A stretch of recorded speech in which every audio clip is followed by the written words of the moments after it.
And hello and welcome to another broadcast. Nothing Beast here with you, and very excited for another brand new game. Well, not brand new game, but it's new to me. I've never played it before. Oceanhorn, Monster of Uncharted Seas. Ooh. Let's get the sea shanties going and everything. No, let's not. Ugh. Sea shanties kind of had that little bit of a revival not that long ago, and to me, sea shanties are like reggae music. They all sound exactly the same. Every song sounds exactly the same, and you can only listen to so much of it before you're like, okay, I've had enough. Let's change genres entirely. And it's weird, you've got so many different genres of music that one song to the next may not sound anywhere near the same thing. It's like, and everybody's always trying to find the different types of music and everything. You got your death metal, you got your acid rock and all that sort of stuff. It's all the same thing, but it's like, when you say something like rock, there's several bands that can kind of sound the same thing. They're doing the same thing, but they sound vastly different. And then you do something like sea shanties. Okay, they all sound the exact same same song. They're all the exact same thing. It's like, oh, in this one we're going to do a different song, and then we're going to do this song. It's always the same kind of cadence, and we're going to drink an ale. Shut up. You and your top knot. Shut the fuck up. Somebody's got a pound on the damn table. Some guy's standing back with maybe a violin if you're lucky. I don't know. I'm going off on a rant here, and there's nothing there. But honest to God, the best thing that came out of all that sea shanty thing was the Trailer Park Boys. I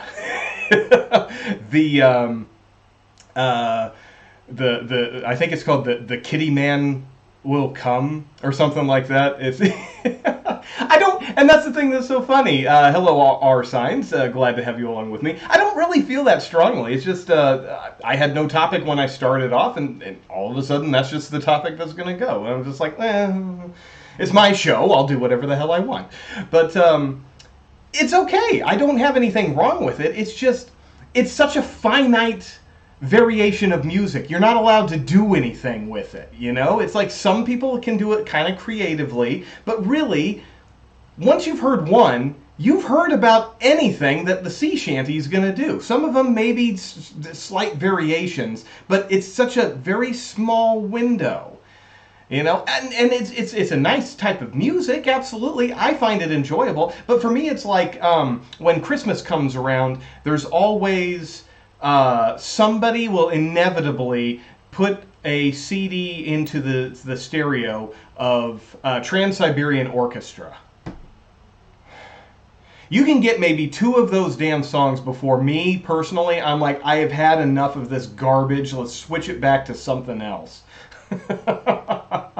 I had coworkers that I used to talk about this with, and they were like, I love rock and I love Christmas rock, and the only thing that rocks at Christmas is Trans-Siberian Orchestra. And I'm like, no, you've got some decent rock music for the Christmas season. Twisted Sister put out an entire Christmas album, and it fucking slays. But Trans-Siberian Orchestra, I got nothing against it, but it's just, yeah, Pentatonics, maybe. I'm not a huge fan, but sure, absolutely. But you've got all these different avenues that you can do, but there's just certain types of music that when it comes up, it all will sound exactly the same. Maybe a word or here is different, and it's just, I find it to be like, the reason why nobody's doing sea shanties anymore is because they fucking did all of them. You can't do anymore. We did it for 20 minutes. TikTok ran it into the ground, and now you go to the Renaissance Festival and you don't want to hear a single fucking one. And I'm like, that's the only time that it sounds good, when you're at the Renaissance Festival. That's where it's appropriate. You get a bunch of piratey dudes standing around with flagons of ale, and they're all excited to be here, and you know, we're going to get some sword fights too. But in between the sword fights, we get some sea shanties. Yay! And then TikTok had to fucking ruin that all. Now I don't want to go to the Renaissance Festival. Anyway, let's get to the show. All right, and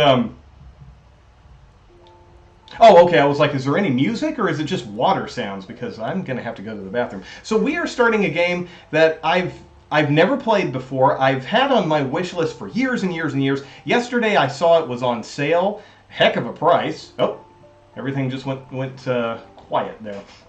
So we're going to play this, and I've heard a lot of people say that this is like the closest thing to Legend of Zelda as you're going to get in not a Legend of Zelda capacity. So let's see what it's all about. I really have no expectations of this game. It's just, I think I saw a trailer for it, put it on my wish list, and that was all. Nobuo Uematsu? Really? I think we're in for a treat. Speaking of music, I guess.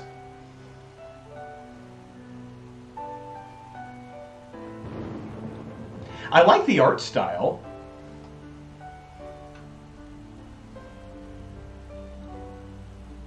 They would kind of do something similar for the remake of Legend of Zelda Link's Awakening, which I absolutely adore. Oh, talking. Coming back, kid. Well, he's leaving tonight and he's not coming back. We're gonna do another sea shanty! I hear its horrible sound echoing from the sea. It is coming for me again. This is all happening sooner than I thought. I am forced to act. Whatever happens next, I'm not going to lose you like I lost your mother. Well, he's not gonna lose her like his mother, though he's gonna go out to the sea! See how easy that is? Well. I should get serious. This is my old notebook all dramatic. Travels. Oh, shit! It will guide your way to an island of a friend. He will help you to prepare for what is coming. You know I'm asking too much of you, but this is the only way to stop Oceanhorn. Wow. Hitting all the feels right at the very beginning. Dad, don't go! Oh. The time has come. Look how adorable this is. This is adorable. Oh, there's an old dude right there. Look kind of like, Oh, is this where the fairy flies in? Hey, listen! Oh my God, it is. Look! Hey! Listen! Hey! Hey!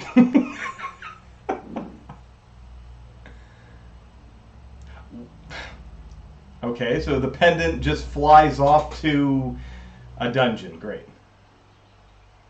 Oh, I've got challenges already. Pocket money, smart guy, not far from there. Nope.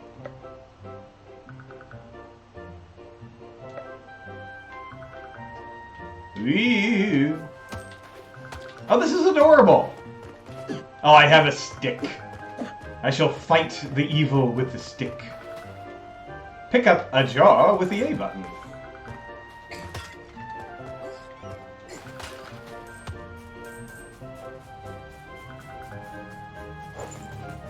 Alright, got a little bit of a dash. Yeah, dude, really? Come on, man, it's Saturday. I've been working the double shift at the Cinnabon. I need to go to sleep. It's my day off. I'm gonna get up in a bit. We're gonna wake and bake, and then I'm gonna play some. I'm gonna play some Skyrim, and it's all gonna be cool. No, the pendant says I gotta get up and get out of bed.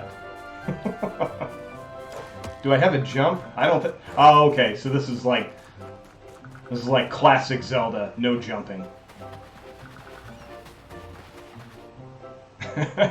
Hey, Morty, come on up here. I have something I gotta show you. Should I read him like Rick? Hey, did you sleep well, kid? Do you have the same nightmares Your father, he often visited the island on the travels when he was younger.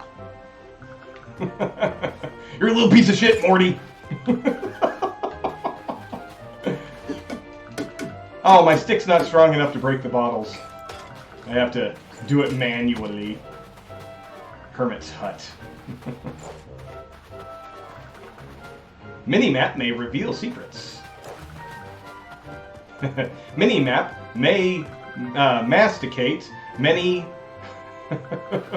malevolent monsters. There we go. You need a master key to open this chest.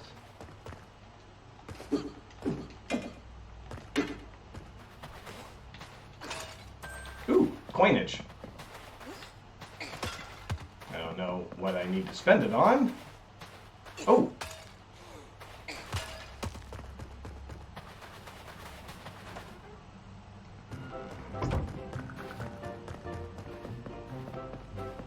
The music definitely feels like a Legend of Zelda, like the start.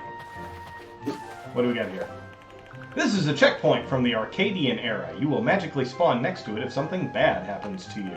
Checkpoints can be found all over the world. Remember to activate them whenever you see one. And don't worry, all your progress and everything you have collected is saved all the time. Fair enough. So it's one of those, don't worry, everything is cool, nothing major. Ooh, a fresh grave. Here lies Teppo, the archaeologist. Okay.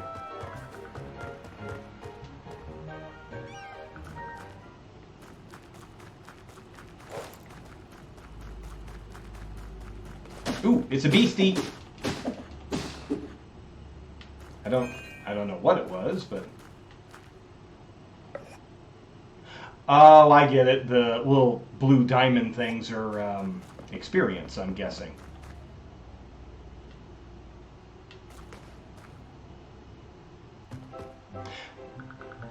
You know, I kind of see. I see what you're getting at. Yeah, I can definitely see a little bit of that. A little bit of Pikmin. Like this is what the world was before the Pikmin society crumbled, and and the aliens came to steal all of our batteries and 7-Up bottle caps. Ooh, found a rough explorer crystal. It gives you 25 XP.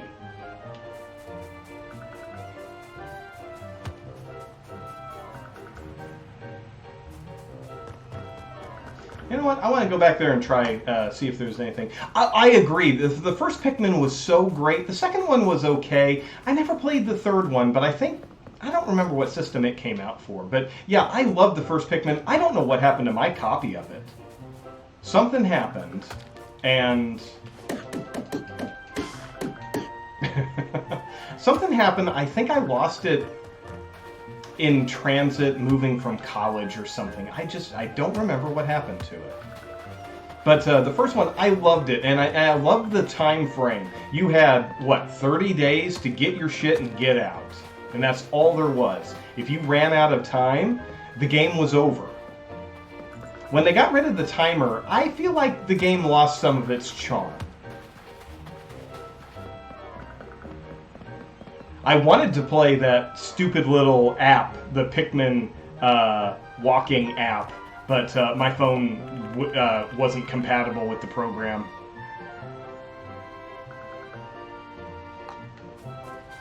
Ooh, can I hit the... Oh, wow. That just auto-targeted the thing. Oh, look at that. Wow. Do I have this thing set to easy mode? Because I can just chuck bottles and kill the bugs from a distance. Yeah, I don't know if I got any of the remakes, but I loved all the treasure was just garbage. That was such a cute idea.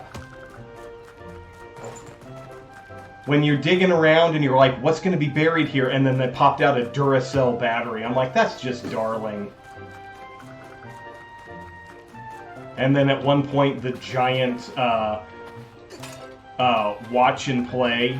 Yeah, it was a great game. It was such a cool idea. I really enjoyed that one. Like I said, the second one was not as enjoyable, but I definitely played it and enjoyed it. But I never got the third one. I don't know why. No reason. I just did not. Okay, so we're gonna need a key for that. Standard Legend of Zelda rules. Find the small key to go into the small lock. Ooh, can I pop him with a bottle? Oh, I love that. It just goes straight to him. That's...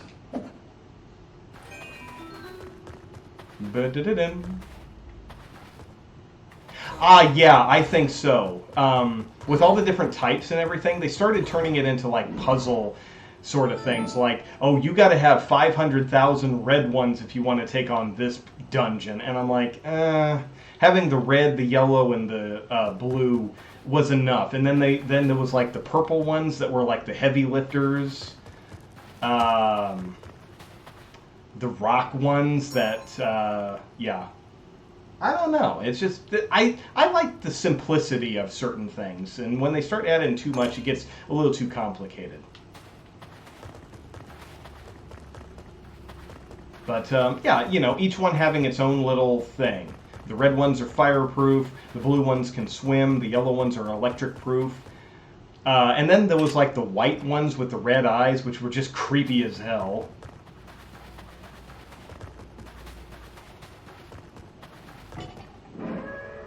Do-do-do-do-do-do-do. But yeah, it was a great idea. It was a wonderful concept when it first went out. And then, like I said, I really feel like the time frame really made that game stand out. But I feel the same way about... Oh, there's a bat.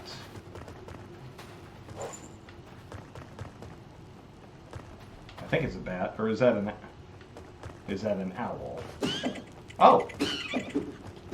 Heck, I didn't think he was anywhere near low enough for me to hit. Okay.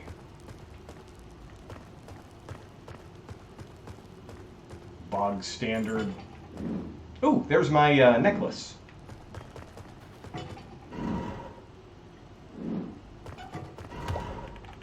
You got back your mother's necklace. It seems like it is no ordinary pendant.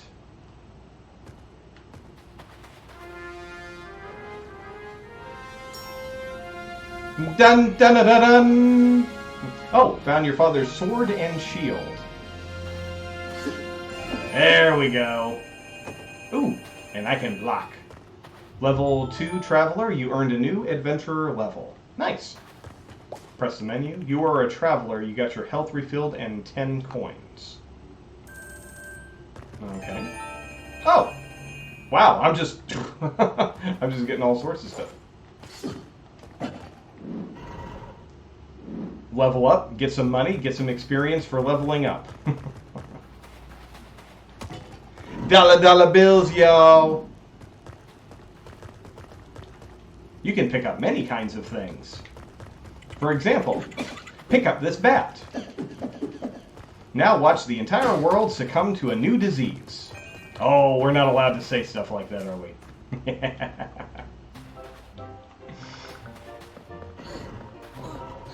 Yeah, cash rules. I always like the money talks and bullshit walks. Oh, smart guy. Read at least 10 signs. Oh, and I got an achievement for that. Read at least 10 signs. Very nice. Okay. Oh, fight the bugaboos. They got skulls on their back. That means they're evil, and we can kill them without feeling bad about ruining the ecosystem. Alright, so we got all of our stuff back. Is there anything I'm missing? Oh.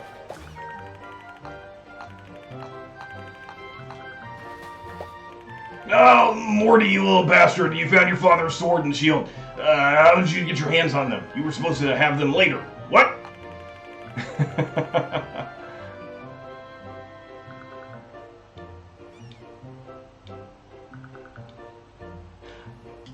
Well, hopefully that follows through for you. I don't think that a pay raise sort of thing should follow like a roadmap. I think it should be a yearly thing. But at the very least, if it covers the cost of living expenses going up and inflation. Follow me, you little bastard. I got a story to tell you. I don't know why I'm reading him like Rick, but... A long time ago... Oh, he doesn't sound anything like These Rick. islands were the mighty kingdom of Arcadia. The Age of Enlightenment led Arcadians to outstanding scientific discoveries. It's all about science here, Morty. Engineering and magic ran deep in their blood. A foul war began as Dark Lord Mesmeroth, who had once been a promising candidate for an Archmage, led dire folk armies to a war against Arcadia. I'm already bored. Let me get back to cutting things with my sword. With the aid of his dark magic and the dire folk, Mesmeroth dug deep into the ground and brought to daylight something that should have stayed in the depths of the earth. It was Roseanne Barr, her burial plot, where she was buried for everyone to have forgotten about. Energy left over from the creation of the world. I should take this a little more seriously, but it's silly. Black It's a silly boats game. arrived to the gates of Arcadia, carrying the dark energy Triloth. Black boats, dark energy. You see where I'm going with this here, Morty? And from the hearts of men faded. The once flourishing Black society boats, dark disappeared. energy, faded hearts. It's a theme. After the catastrophe, 3 sea monsters appeared. One of them was Oceanhorn. And Asmodeus and Leviathan and Megaleg crawled from the briny deep. Although all of these monsters were powerful, only one has survived up to this day.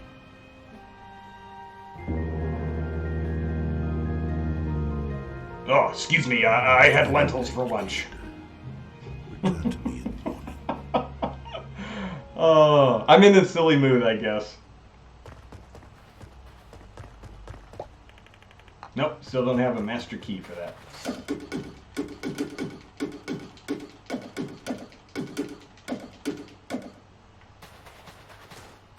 I don't know, I kind of like the sound that it was making.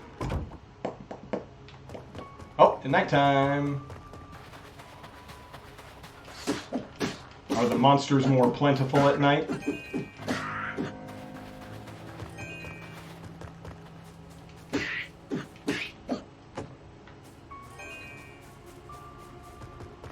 Music's all dramatic.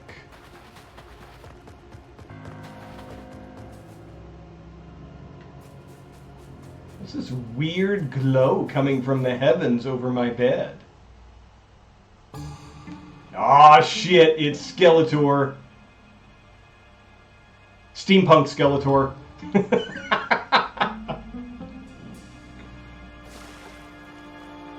Oh god, it is Steampunk Skeletor. His steampunk armies will march over everything.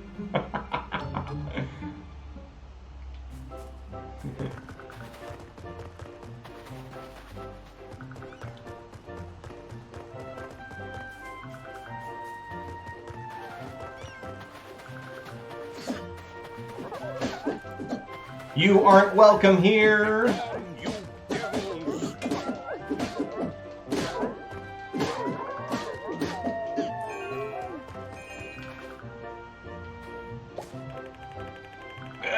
Thank you, kid. The necklace must have attracted these dark creatures just as your father feared.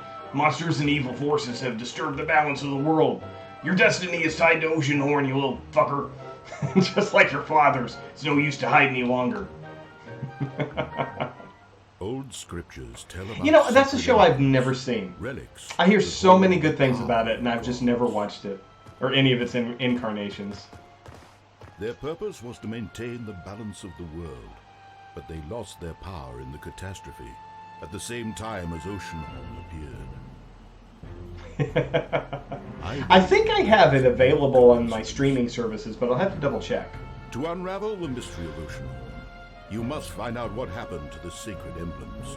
The Sacred Emblems. Here is what I... Collect them all and you get a free drink at Chipotle. The emblem of Earth that belongs to the Aru people is hidden in the Perta Desert that was once a vast and beautiful forest. Oh, Most we of got it night lived elves. along with the Aurus, wise and fearless bird people. Okay, bird people. Oh no, that's fine. That's fine. That's what we're all here for, is belongs to play video games and chat. people living in the waters of the world. When it first came out, I think I was just a little too old Is a for relic of the their show. long I love watching cartoons. power. Oh, now we got the sea people. The emblem of sun was the pride of Arcadia, a symbol of hope and determination for our kind. I will tell you more about it later. It is time to begin your journey. Seek the sacred emblems. This is the only way to get to Oceanhorn and find out what happened to your father. I always like when these stories come up and they're all like, we'll tell you more about it later. I'm like, are you in a hurry to get somewhere? It's like, you can tell me the entire story before I leave on my journey. There's time. You will learn about the islands from Uncharted Seas from your father's notebook. First you should go and talk to people on Tickerel Island. Take this key. It opens the door to the pier where your boat is kept.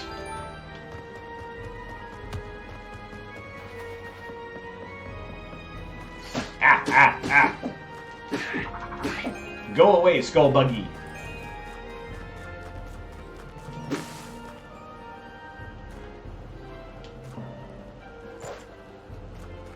Oh, can I not, like, jump across? Doesn't look like it.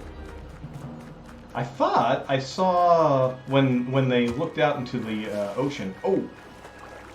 I better let my stamina build back up before I go for a swim. Yeah! Go here, fight this guy, then I'll tell you more of the story. If you die before that happens, then I guess the story wasn't important anyway. Then you get back and you're like, oh, I wish I had told you about the grand evil and everything in this world. It would have helped in that fight. You old bastards are all the same. Damn oracles.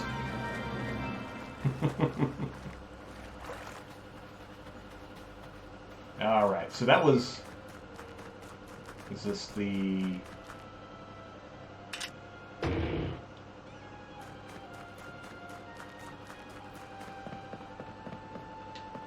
Now we're in Wind Waker. Do you want to enter the world map? Not just yet. Let's take a quick look over here. Just make sure there's nothing that I'm missing. Oh, a little bug ran off. Oh, there he goes. Get over here, little bug. Where are you off to? No, no, no, no, no. Ah. Well, that little fucker's running all over the place. Did he disappear? Ah, he disappeared.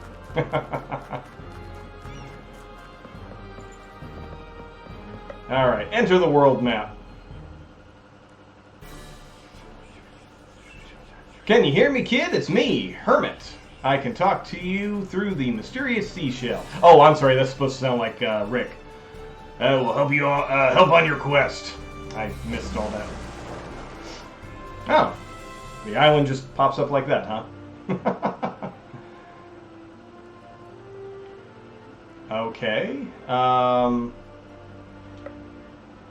Do I gotta plot a course or?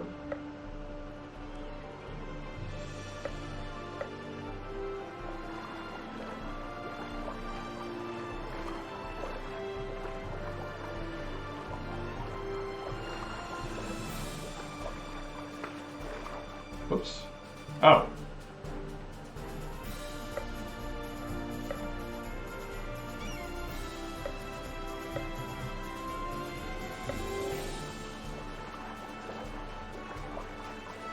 GMJ, I'm doing just fine. How are you doing today? We're just getting started here. You haven't really missed anything, just kind of the tutorial.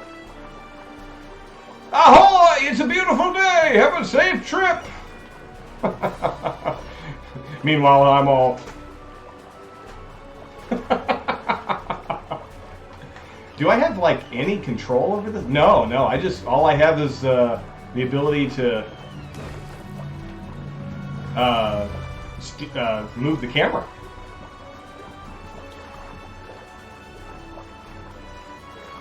Oh, that's why I couldn't go to the island. It's floating in the air. I guess that means I'm going to get a bird friend at some point.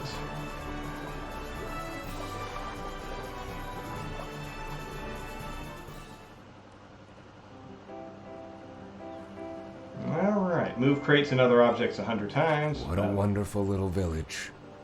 You know, this was the life I always imagined for myself. There's no time to rest, though. I'll just ask for directions and move along. Who is that supposed to be? Is that like my dad's journal or something? Welcome to Tikkarel.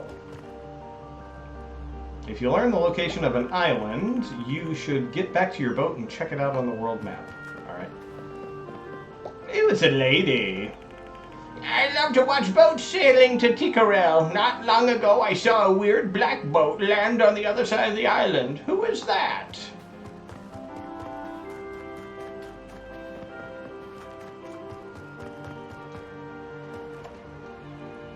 Let's go inside and break everybody's pots. No, that's exactly what they... Yeah. Dan, I hope you're helping with cargo.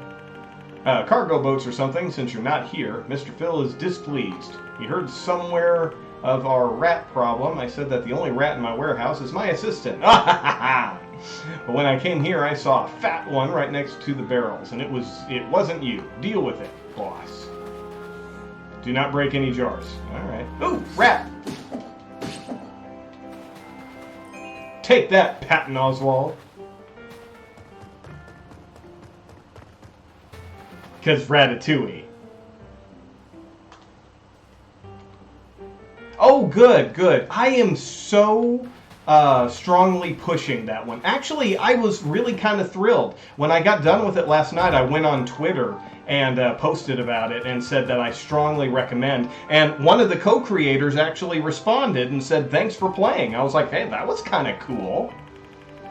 Last year, I took part... Oh, wait, he's way too young for that voice. Last year, I took part in this stupid trip to Withered Lands. I was hoping to see an Auru temple, but all I saw was empty wasteland, and I got sand in my boots and burned my skin. Why would anyone want to go there?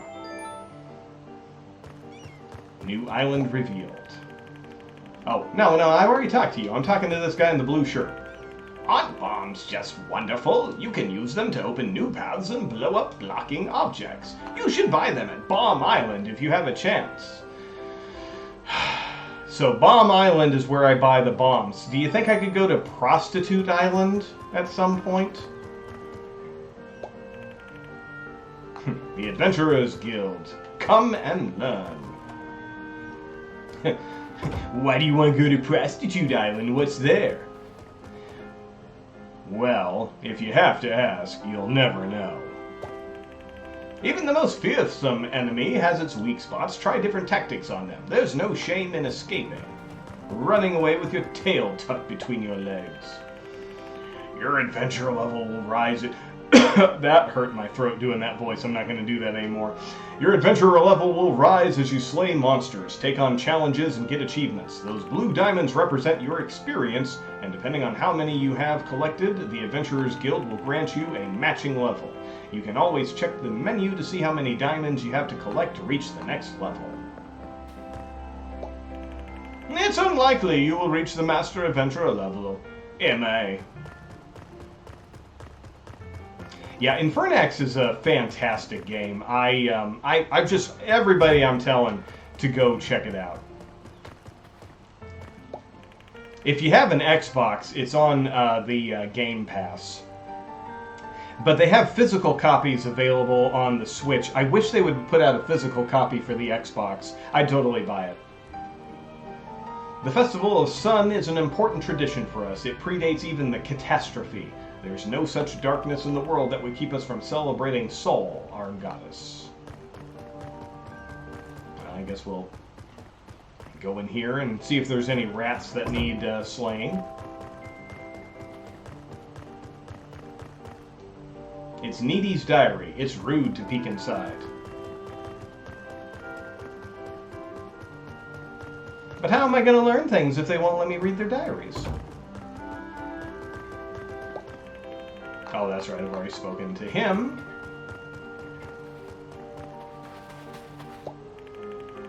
Crayfish Cave. Entrance blocked by an earthquake. Ah, that's what I need a bomb for, I guess.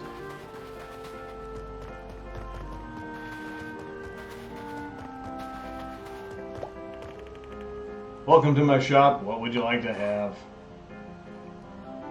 Recover from death with 1 heart refill. Not in stock, not in stock. Get another heart container. It's really a lot of fun. The challenge is... It's enough that it poses a challenge without being ridiculously difficult. And I like that. And for a while I was... Some of the reviews I was reading was talking about how it's incredibly unforgiving. Now, there's probably more, higher difficulty levels, but I haven't gotten to those yet. But there's a lot that I still have to check out. I have not done everything in the game. All the fish are scared of the restless beast. Oh, I thought he was going to do like a poem. All of the fish is what I wish. I wish to have a fish I wish. When the night comes, you can hear its ancient sound that drains the joy out of you. There is a lot of timing in it, yes. But, yeah. It's... And then last night I found that spot to just grind away, and I was like, boy, I wish I had access to this earlier in the game. They say that 1,000 years ago, before the catastrophe, the kingdom of Arcadia stretched from north to south. There were other kingdoms as well, and each was protected by a sacred emblem. Ooh, let's go into the basement and see what we can find. More rats! Hopefully this guy didn't have like a rat breeding business, because I'm kind of destroying his business at the moment. What are you doing? I was breeding Rattatas. I was trying to get a spunky Rattata. You have completely ruined my run of Pokemon.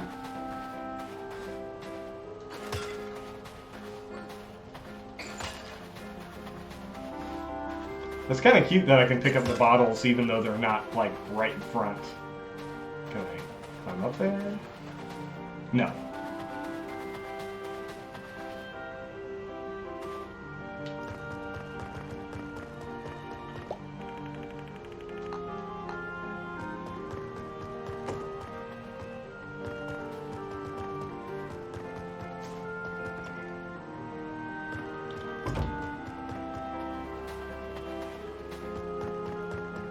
Danger! This abandoned house may collapse at any time. Don't go near it.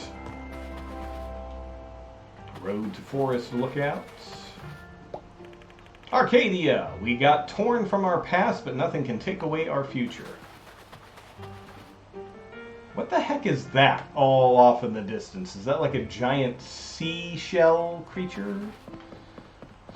Oh, I need a key to get over there anyway. Trail to Humming Hill.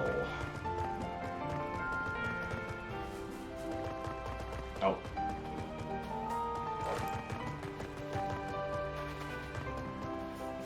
Ooh, it's a lady. I love the atmosphere of this place. You can even see Sky Island when the weather is good.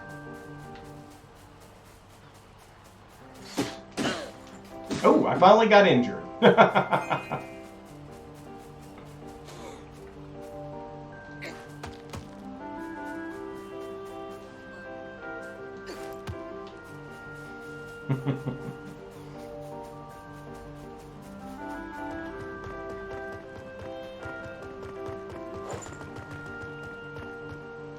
Well, am I gonna have to go back to find Bomb Island or something? I think I'm. Ooh, there's a message in a bottle. I'll send an SOS to the world. I'll send an SOS to the world. I hope that someone gets my. I hope that someone gets my message in a bottle. Yeah. Sorry, I love the police. Oh. No, don't feel obligated to hang out with me. If you're tired, go get some sleep.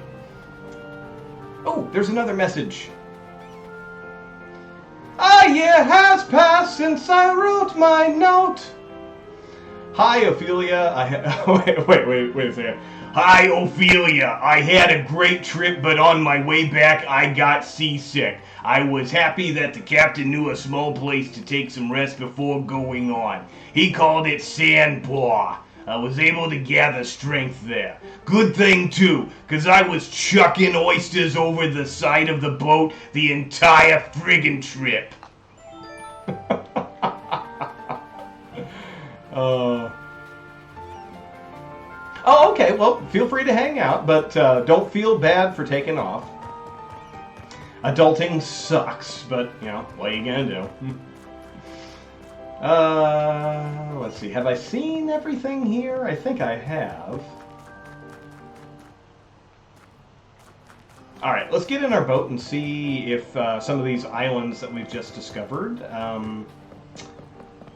now pop up.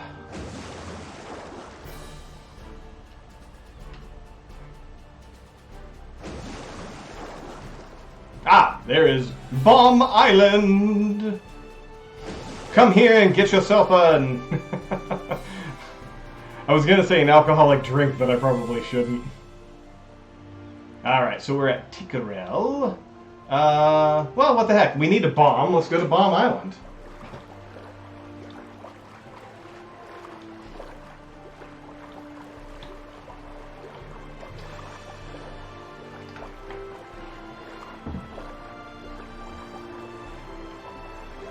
AMF. I may have missed something there.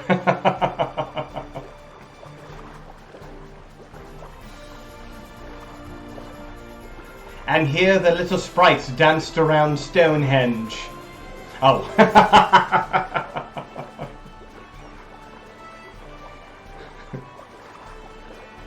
Hand me my wallet. It's the one that says bad motherfucker on it.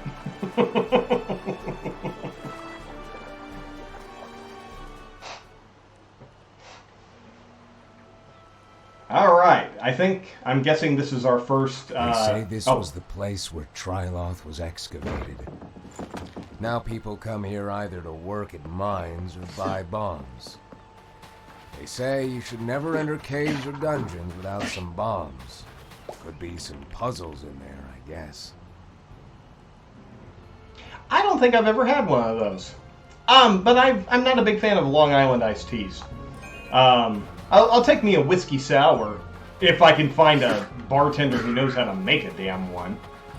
I usually make them myself. It's cheaper, and I trust the bartender when I do it that way. I also make a damn fine Tom Collins. When I moved to... I used to use just mixers.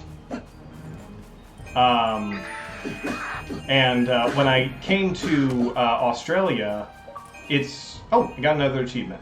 Fast Blade. Perform 10 successful combo attacks. When I came to Australia, I found out that it's not easy getting mixers. So I had to learn how to make a Tom Collins basically from scratch. However, I make mine a little bit different. There's this soda here. It's called Solo. And I wish it was something that we had in the States, but I'll just have to stay in Australia and drink it. It's a lemon-flavored drink that... It's hard to describe this without this sounding gross, but it's got like a dusty sort of flavor to it. It's very tart, very dry, and my God, does it work great as a lemon mixer in citrus-style drinks. So it works great in a Tom Collins. I also made a whiskey. I also used it in a whiskey sour recipe, and oh, it's so good. When I was walking on a hill nearby, I fell into a hole. I saw something shimmering in the dark, but I was too afraid to find out what it was and climbed up quickly. Bombs, bombs, and more bombs. Always on discount. Climb up for some shopping. Yeah, that's only not quite so lemony, but it's a delicious beverage. Goes really great with fish and chips, anything that goes good with lemon, just so good. Getting Greek falafels and everything, so good. If you get a chance to look for it, it's Solo, S-O-L-O, and it's just a lemon-flavored soda. It's carbonated, and I don't know if it's got a lot of caffeine in it. I never really pay attention to that, but it's so good. But it works as a great mixer. That sounds tasty. I like raspberry as well.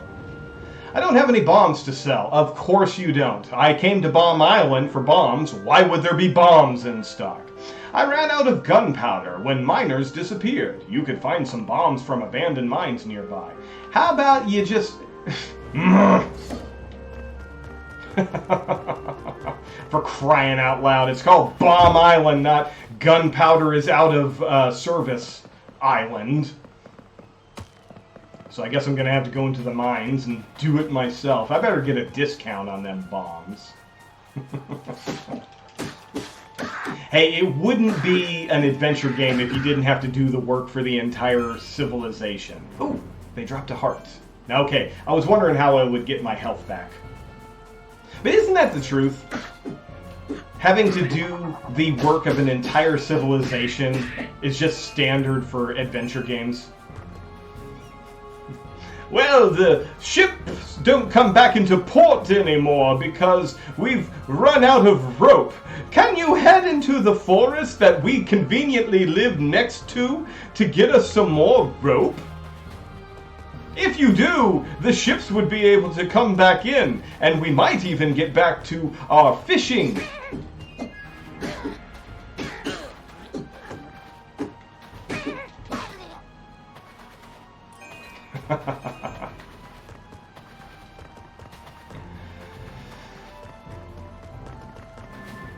Oh, can I get up there? Oh, there we go.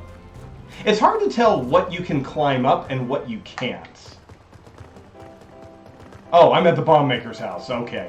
I just came in the back way. Give it a try. It's actually one of my favorite sodas that I've discovered while being here. There's another one, it's called Lift, L-I-F-T. It is nowhere near as good. In fact, when my wife goes to I only need like one more XP before I level up. When my wife goes for like fast food, and I always forget what shops have what soda. So I'm like, if they have Solo, get it. If they have Lift, I'll take a Coke. It's like, I don't even want Lift as a substitute. It's that lesser quality. I don't want to say it's bad. It's just...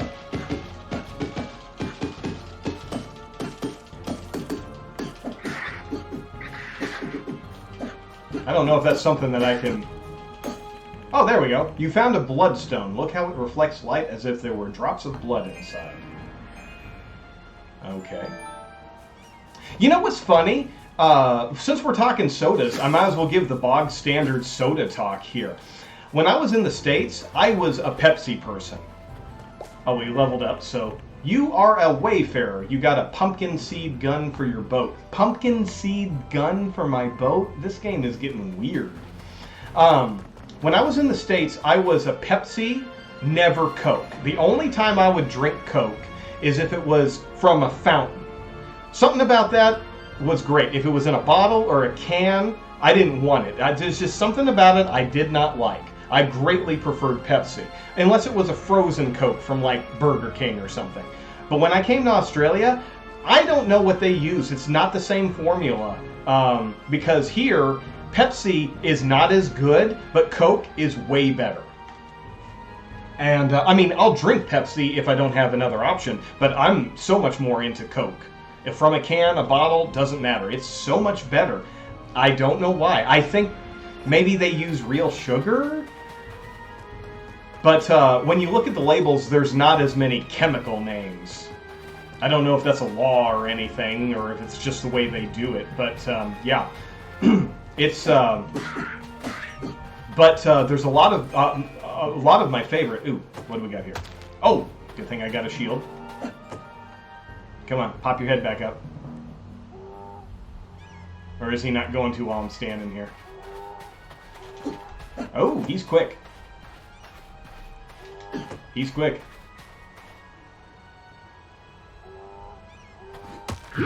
Oh, I have to reflect it back.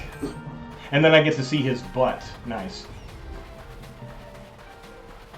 And see, I never liked McDonald's in the States. My favorite thing was the chicken nuggets, chicken McNuggets. And then they changed the recipe to be like all white meat, and I never cared for them after that. Here, they taste more like what I remember the chicken nuggets used to be like. So if we go to McDonald's, I'll go to for chicken nuggets. But while we're talking food differences, one of the foods that I really did like was if I was up early enough, I'd get myself an egg McMuffin or a sausage egg McMuffin or something like that. You can't get that here in Australia. If you order a sausage breakfast anything, they just put a hamburger patty on it. It's not sausage. It is a hamburger patty. It is so weird. So yeah, I mean, they have the sausage egg McMuffin on the menu, but it's not sausage meat. It is hamburger. It's a hamburger patty. And no biscuits. No biscuits anywhere. KFC, McDonald's, they don't have them. Because biscuit means cookie here. I cannot get any of my Australian friends to come over for biscuits and gravy. And I make some pretty damn good biscuits and gravy. This old statue has stood here for centuries.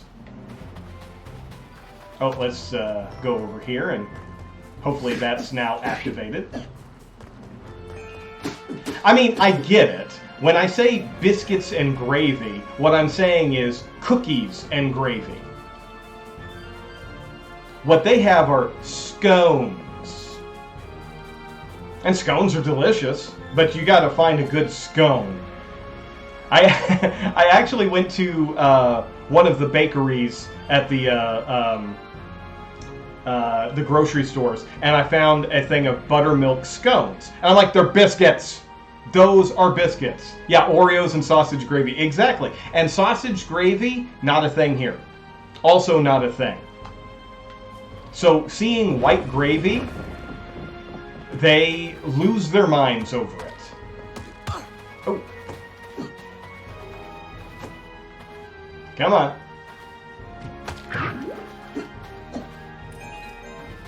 So yeah, it's just one of those cultural things. I've tried so hard to get people to come over for it, and I actually found a butcher shop near where I live that has this great. It's a pork and maple sausage, and it's so good. But I take the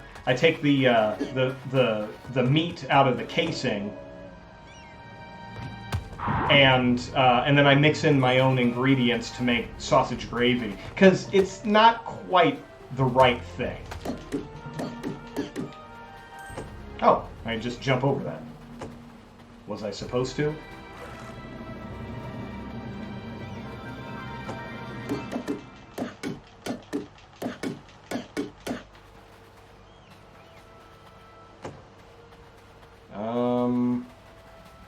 I don't think I was supposed to jump over that.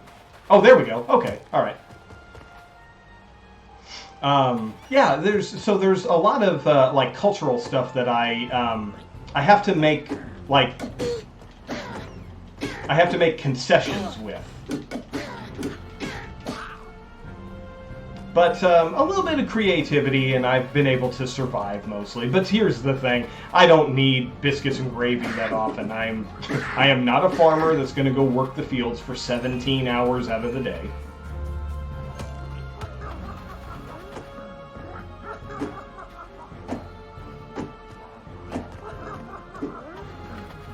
Oh, he's running off. So I figure if I can make biscuits and gravy once a year, that's more than enough for me.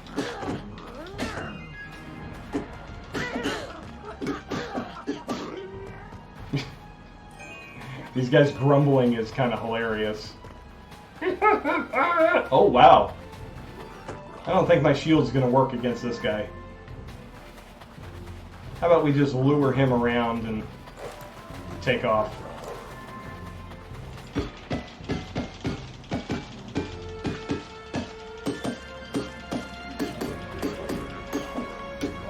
Oh!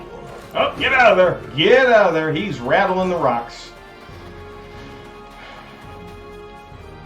Let's see, what other food oddities do we have down here in Australia? Oh, KFC. Not only do you get mashed potatoes and gravy, but you also get chips.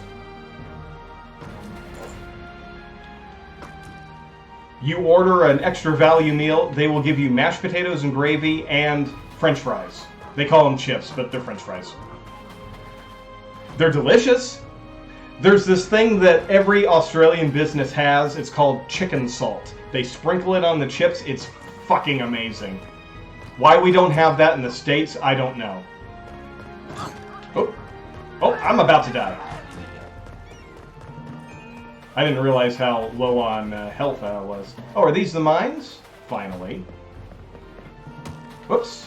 Oh, I probably shouldn't have fallen down there. But yeah, it took me about 3 months. Oh, I'm gonna allow that because I know what you meant. No, they're not battered. They're just standard They're just standard chips, but they're really good. I like them better than McDonald's.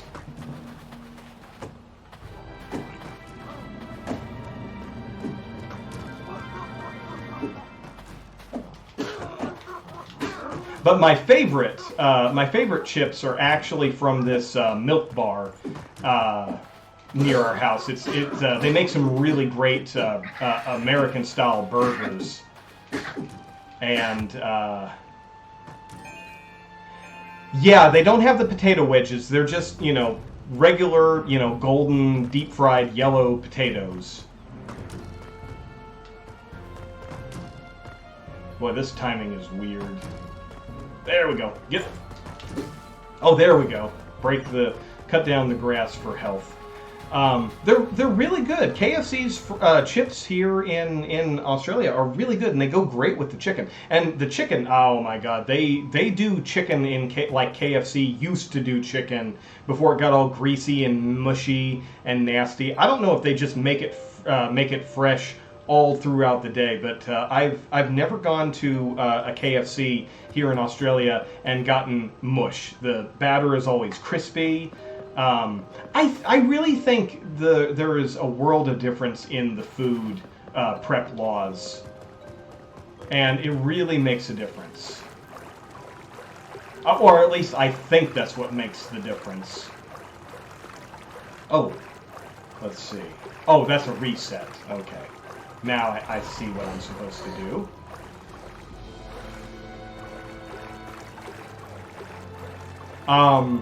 One of my favorite things is when I'm at the mall and everybody's shutting down. You can usually get like end of day food for massive discounts because they either have to sell it or they have to throw it away because they can't sell day old stuff. So the sushi places and the Chinese buffets and everything. Well, not the buffets, but where you can go for the Chinese food and everything. It's always great. They got these big containers that they load everything up. About an hour to go before, or about 45 minutes left in the day, you can see them loading them up and getting ready to get rid of it all. And I love that time of day. Because you can get, boxes, like that big around, that thick, just full of, mugu gai pan, all that sort of stuff. And, usually, because they want to get rid of it, they either have to sell it or they have to throw it away. They can't hold it over and mix it in with tomorrow's food. So they'll sell it, and usually they'll do a deal like buy 3 boxes, 2 for the price of 1, and I'm just like, yeah, because I'm not afraid to eat it tomorrow. I always love talking the food differences here because strangely enough, that's what everybody wants to hear about. Whenever I'm talking about the differences between Australia and America, it always comes down to food. Exactly. If you put it in the fridge and get it on ice right away, I mean, they may not be able to sell it, but I can eat it. Once I buy it, it's up to me. Let's see, is there any ledges? Does not seem. Looks like I'm going to have to start falling. Yeah, I strongly suggest people come and visit Australia. Don't let...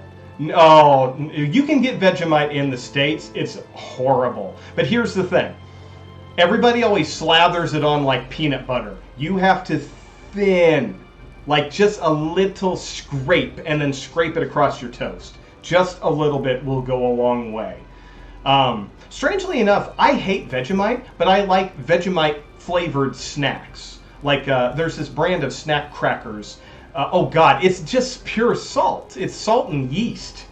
Ugh, I don't like it. But there's this cracker line. It's called Shapes, and they have a Vegemite flavored shape, which is not bad. It's actually pretty tasty. But Vegemite in a jar? No. I don't want it. Don't want it. I have a friend whose daughter will eat it by the spoonful out of the jar. And they actually have different jars. They have a jar for spreading. They have a jar for eating with a spoon. And I'm like, you guys are crazy. Oh, no, it's awful. It is just salt and I don't know. I can't really describe its flavor, but yeah. Try it. Definitely, but just be warned, it's pretty bad.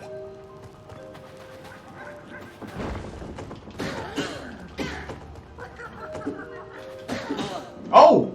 Oh. Can I get anywhere? Oh, we got some skulls laying around in the sand. Let's see, what else is there? Oh, peanut butter. Peanut butter is another one that you would think peanut butter is peanut butter. No, it's not. If you buy anything that is not specifically labeled American peanut butter, you're just getting peanut spread. There is nothing peanut butter about it. Peanut butter is just peanuts and sugar. But in Australia, they don't put the sugar in.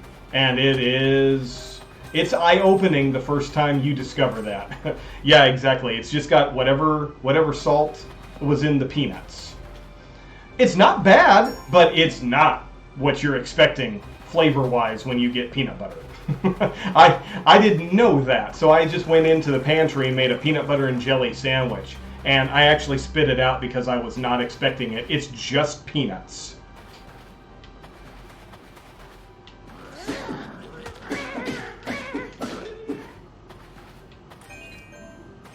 Oh, sure. As long as it was one of those things that I was shocked when I tasted it because it's not what I was expecting. If you're expecting it, it's probably a lot easier on the palate. Whoops. Get over here, Mr. Bat. There we go.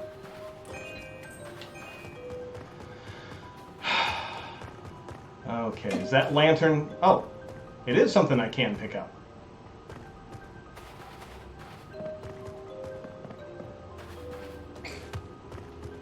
Oh, okay.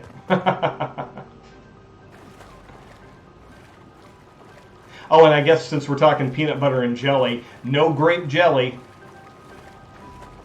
which is always my favorite. You can get black currant jelly. That's pretty close to grape. Black currant. Yeah, there's no grape candy either. Like if you get a packet of gummies, they'll have, lemon, lime, orange, cherry, and black currant. The purple one will be black currant. And don't get me wrong, black currant's delicious. It's just I expect it to be grape, and it's not grape. But it's pretty dang close. They just call it black currant. I think what we have in America is black currant. Which direction do we need to go? Well, we'll do that, and then that. I, honest to God, do not know if I'm going the correct direction or anything. But I keep coming across new puzzles. Let's see, we'll do that and that. Oh, sure, no problem. I will definitely be here for a while anyway. Boy, those things take a lot of hits. There we go. I don't know what we're going to use them for, but...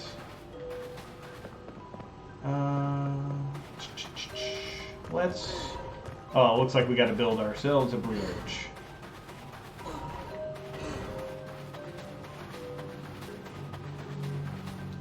Can I pull? Nope, I can't pull. Gotta push. Alright, well, let's just reset it. How many do I need? I need 1, 2, 3, and 4. Alright, well, let's push that one all the way over there. Push you back. Oops. Push you there. There. There we go. Oh, I gotcha. No problem. Oh, okay. Well, if you're still hanging out, then I'll just keep talking about all the different foods. React when you get a chance. Let's see. What else is there? Burger King does exist. It's the exact same thing. They just have some Aussie-specific menu items. But it's called Hungry Jack's.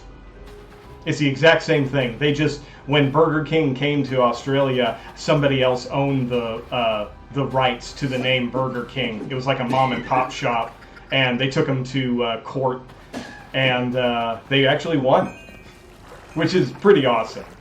So here, it's Hungry Jack's. Same logo, just different name, which I love.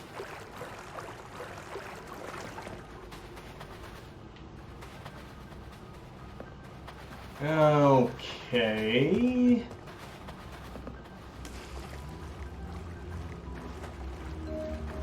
So I have the feeling... Oh, excuse me. I have the feeling these torches mean something, but I don't know how to get up there.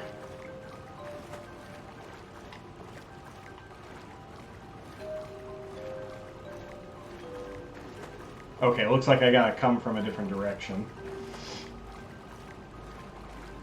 Do I have any keys? I do have a key.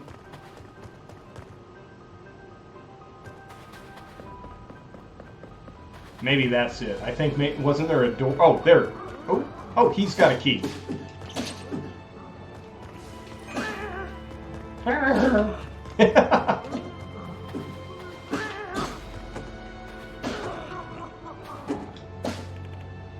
You got a regular key. And then he keels over dead.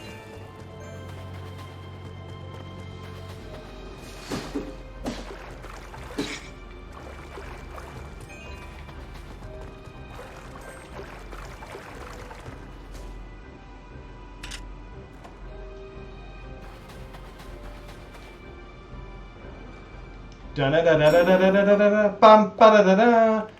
Oh no, it's just an old boot. You found one coin inside. Oh, I was hoping it was going to be like armor or something.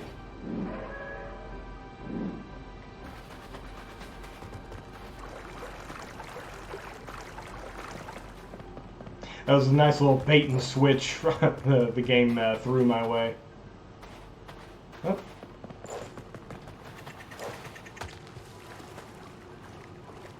Not sure where this is going, but I guess... Oh! You need a master key to open this door.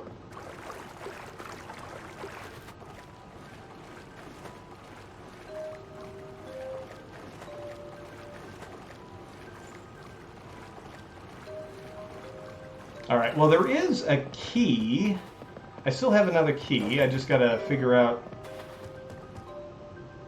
Let's see. Did we go down here? Yeah, that's right. This is how you get back out if you fall. Okay. Where is the map? Is there a close-up of the map? Nope.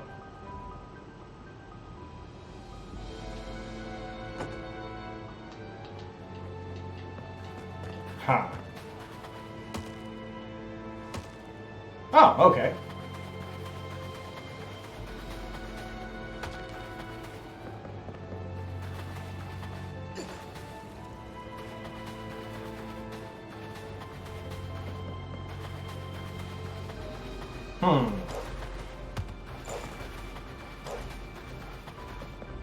No? Okay, there's another ladder over there. Let's see where that goes.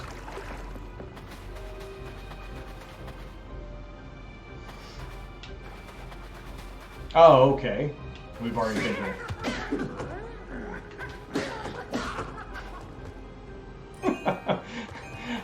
I don't know why the grumbling makes me think of Bob's Burgers.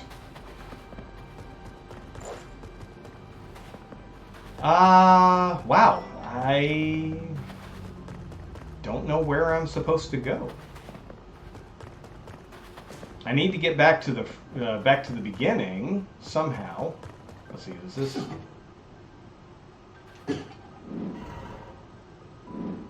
Oh. Did I do that before? Yeah.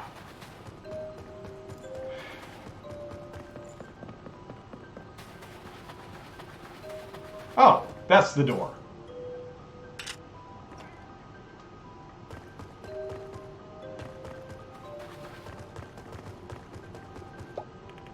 We managed to destroy the wall with sounds coming from behind it. All of a sudden, the ground crumbled under the men's feet, and they fell down to the giant Sepides lair. I was lucky to get out, but I was one of the few. I locked the door. The fire puzzle is enough to keep the keys safe.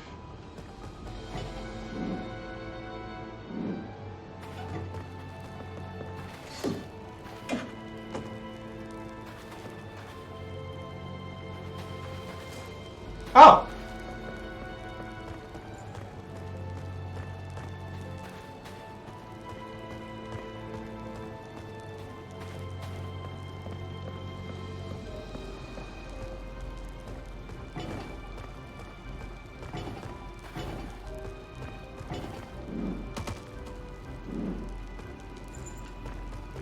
Well, that's kind of cute.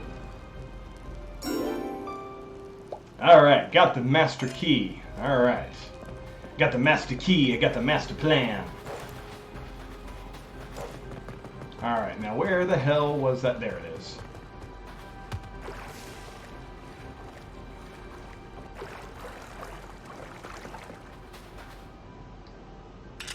Alright, I have the feeling there's a boss battle waiting.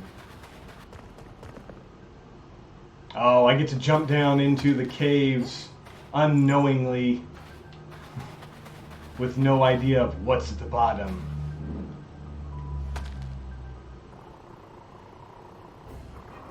Okay, those are kind of cool. Oh, okay, each segment is its own thing.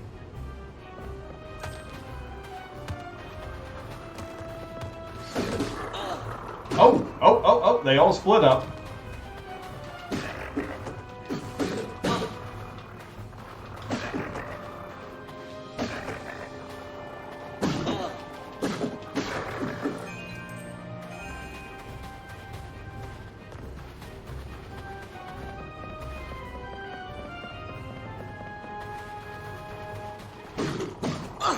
Oh, there's my death. What, did I just lose a little bit of experience points? Oh, I didn't get it back. Whoa, what are you charging the wrong direction for? That's not even close to where I was pointing.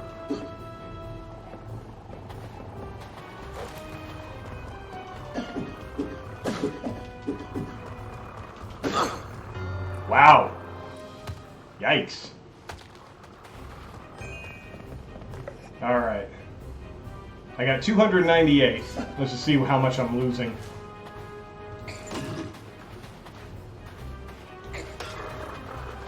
I'll just snipe as many as I can from a distance.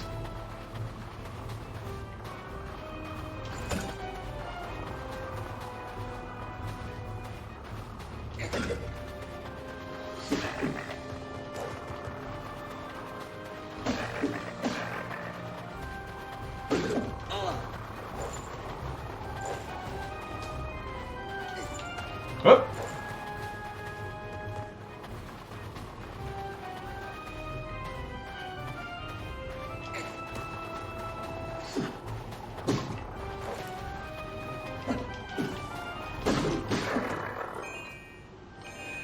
Whew. Alright, defeat the Sepides of Abandoned Mines. Got an achievement for my trouble. Exterminator.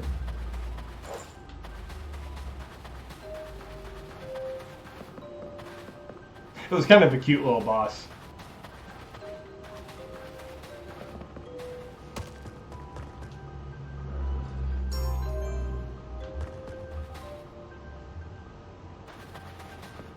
Every time I come across a treasure chest, I'm expecting, you know, one of them to have like a weapon or an item or something, and there's it's all literally been money or hearts. Okay.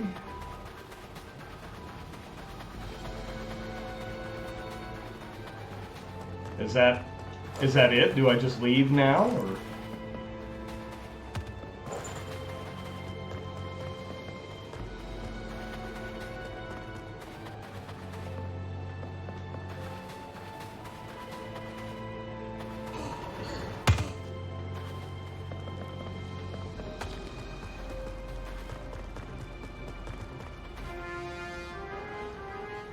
There's a big chest. Yay! You found bombs. Use bombs on enemies and any weak-looking surfaces or objects you come across.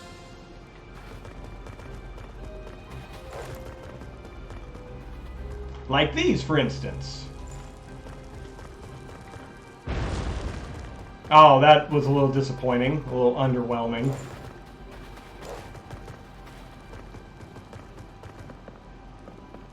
I was going to say, I thought I saw some stairs this way.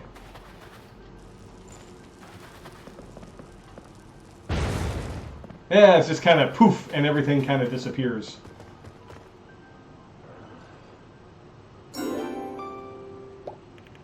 Nice, you found a rare seashell. You can have 5 coins for it.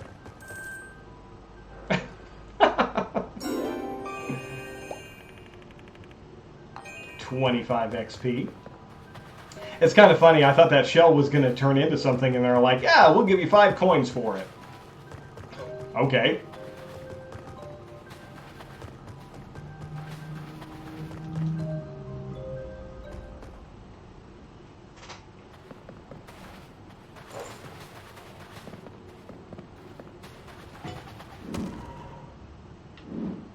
Oh, we got more rats.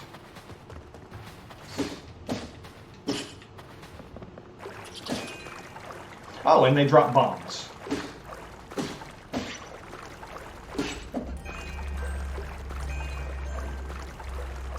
Bombs and hearts.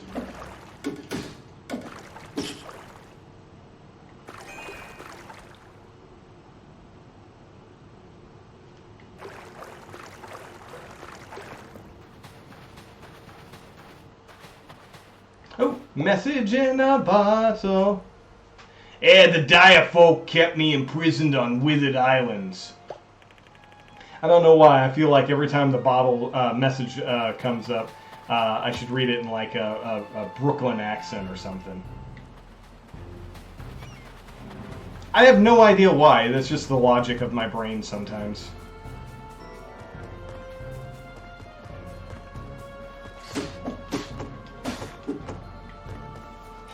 I like how the blue guys kind of deflate and just fall down like a deflated balloon. Alright, well we got some bombs now.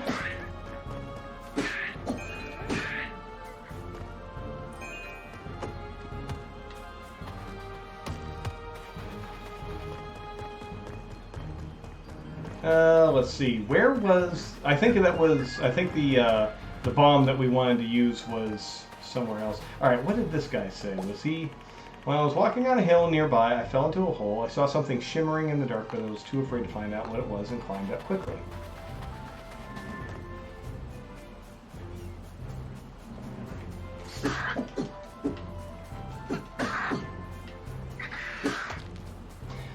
That bird kind of looked like the antagonist in a breakfast cereal commercial. Like I half expected to see it chasing after Captain Crunch. Oh, hey, Captain! I hear you have some breakfast cereal for me. No, it's for the children. Well, the children will never get to it. Next time a bird comes up, take a look and you tell me that it doesn't look like it wants to steal the Trix Rabbit's cereal or something. Now you watch, there'll never be another bird now that I'm telling people to watch for them. Okay. Is there anything else? You know, when I was a kid, I just kept looking at all those the Trix commercials, and I'm just like, you are some greedy fucking kids. Will you let that rabbit have one bowl of fucking cereal? I watched The Goonies a lot when I was a kid, so I had a lot of curse words up in the brain. Didn't say them out loud, though. Said them in my head.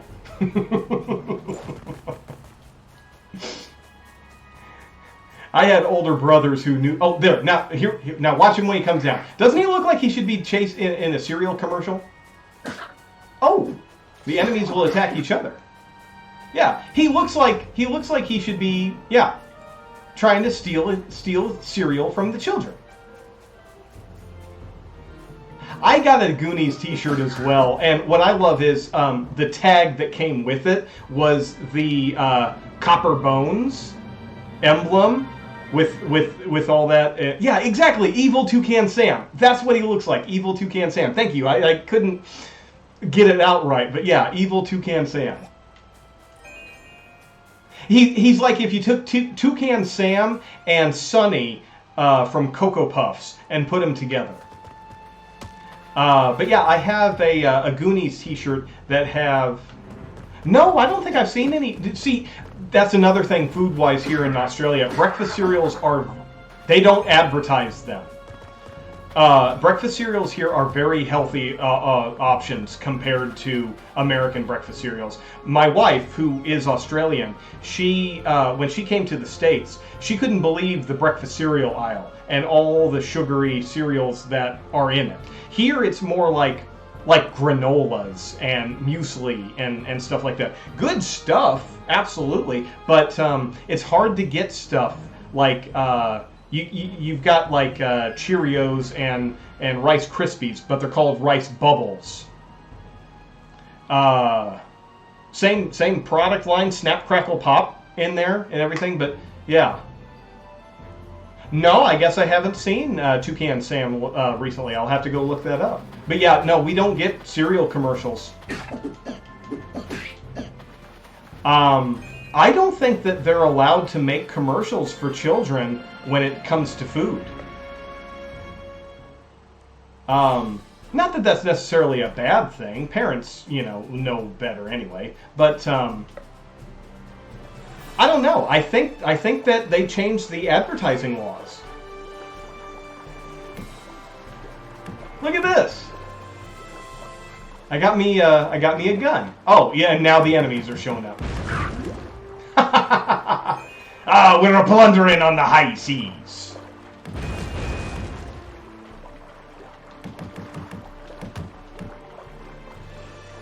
Oh. I gotta change my aiming. Do I have an options? Controls, there we go.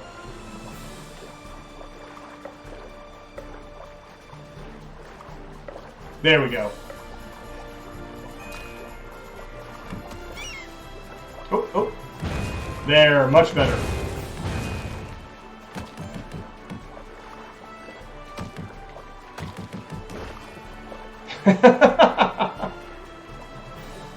They do have Happy Meals here. But I don't see Happy Meal commercials.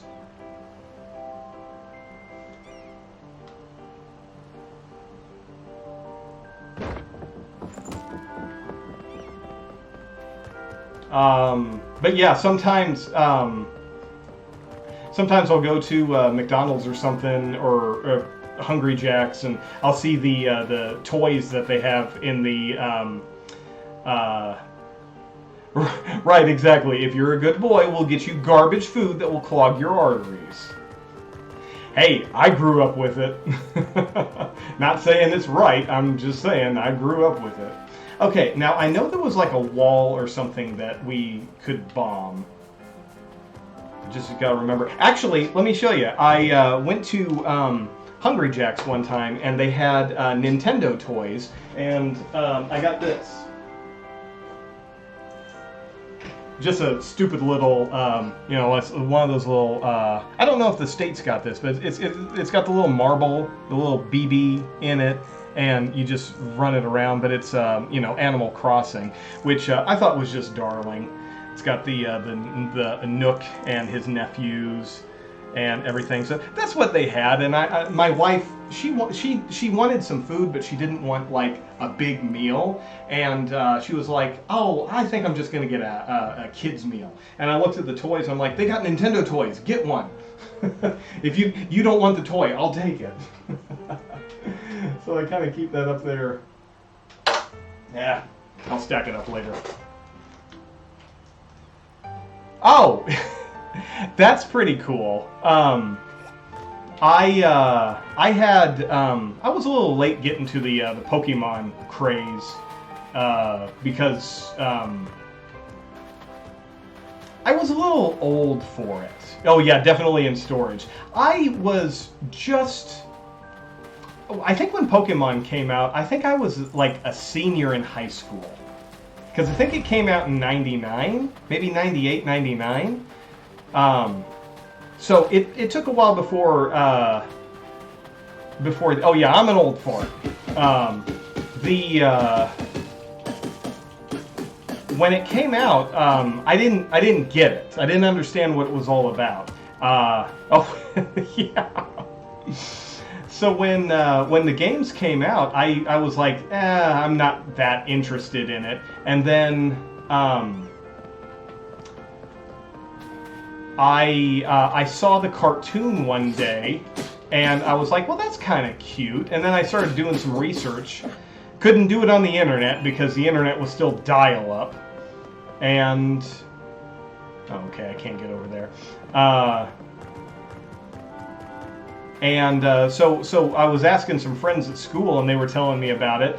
And I went out and I was like, "Oh, what the heck? I've got the Game Boy. Let's see what this is all about." Can I jump down there? Huh. Not seeing a switch or anything. So I went to the store and I saw that there were two versions, red and blue. And I was like, well, I don't know the difference. So I was like, I'll just buy the blue. I like the character on there better. It was Blastoise. Even though the reason why I wanted to play was Bulbasaur. And Bulbasaur, oh, there we go. To this day, Bulbasaur has always been my favorite Pokemon. Like, without question. He has never been dethroned as my favorite.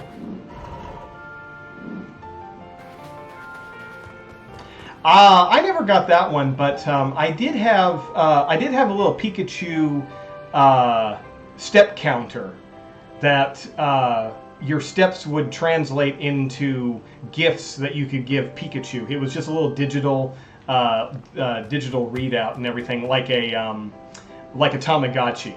And the more steps you had, the bigger the prize you could give him. I think the biggest prize, it was like your steps translated, like, 20 steps you could give him like a little piece of candy. 100 steps you could give him a ball and he would play with it, and every single one would do something. But if you did like 9,999, you give him like a little handheld game device or something. I don't remember. It was really crazy, the numbers. But I never walked around with them. I would just sit in my room watching cartoons, and I would just.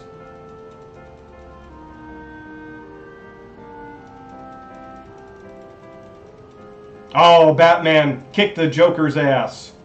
Oh, but don't hurt Harley Quinn. We love Harley Quinn. So, yeah. I don't know why I couldn't lose weight.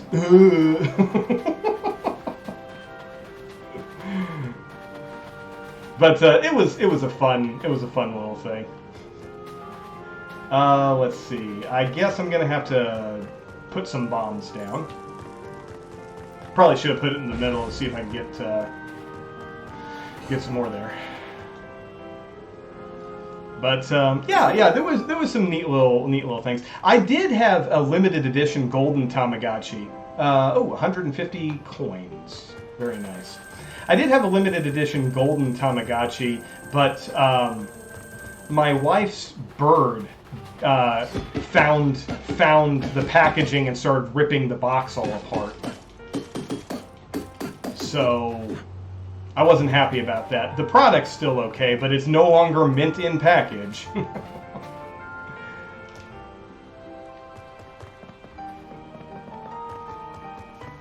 Is this the house that's going to collapse if I go inside?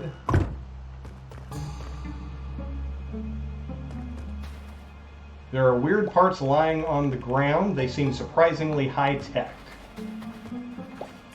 Someone has been staying here. This bottle smells like oil.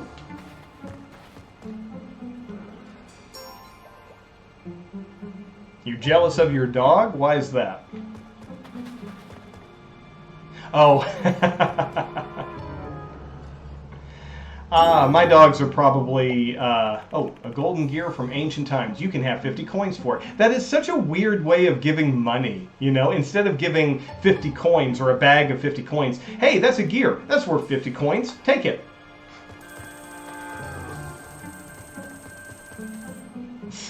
So weird. Alright, is there anything else? Seems kind of weird that that's all there was just a little extra cash. Alright, well, let's see what this guy has to say about selling bombs. Oh wait, this wasn't the bomb salesman.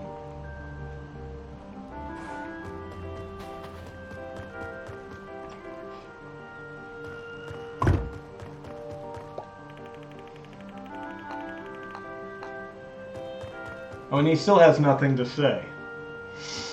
I think this was the bomb salesman. Yeah, my dogs are spoiled rotten. They're probably sitting out in the living room right now on their giant, fluffy, plush bed. Probably chewing on a kangaroo tail.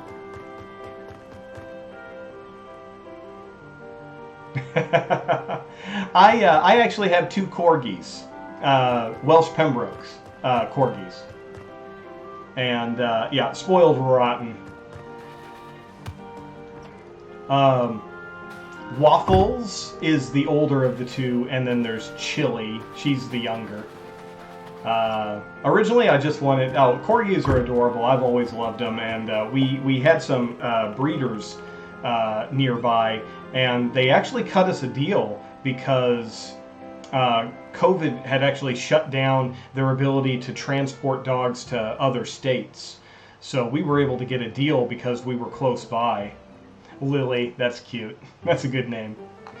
I also have 2 cats, Mojito and Tequila. I don't know why I named them alcohol names. It just fit. The first one was Tequila, and we went through like a dozen names trying to figure out what fit, and Tequila just fit. And then we got another cat, and we tried a few different names, and I just said, what about another alcohol name, Mojito? And then he just responded to it, and I was like, yeah. Hi, Ophelia. I had a great trip, but on my way... Oh, that's right. We've already read that one. Have we done everything that we can here? Looks like there's a treasure out there. Oh, can I... Oh, nope. I drowned. I died. Oh, Rottweiler named Tequila. That's cute. Let's see. Can I swim through the rocks? That's much easier than going for a swim.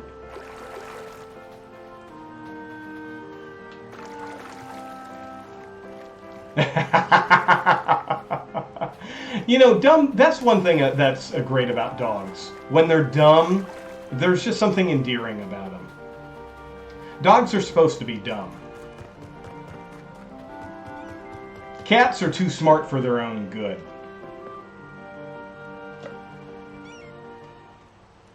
All right.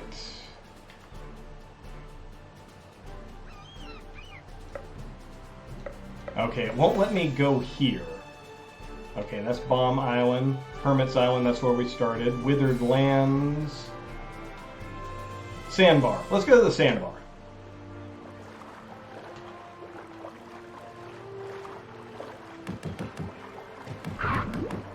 Ah, incoming!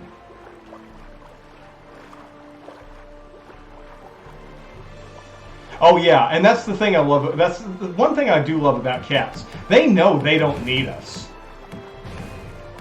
They tolerate us. They allow us to feed them. You know, I never played Skyward Sword. I don't know what it is. I think when it came, because it came out on the Wii U. The Wii U is like the only Nintendo console that I had never owned.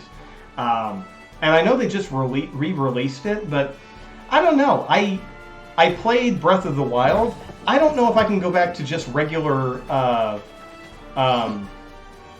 Legend of Zelda games.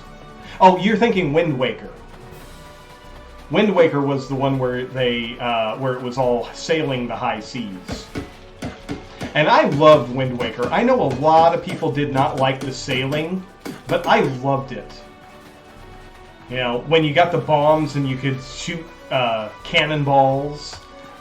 When you got the grappling hook and it turned into a crane so that you could pull up treasure from the deep.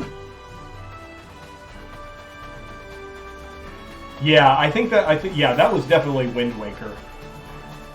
Is that it? Just a couple of oh, it's a heart-shaped stone, heart-shaped island. That's cute.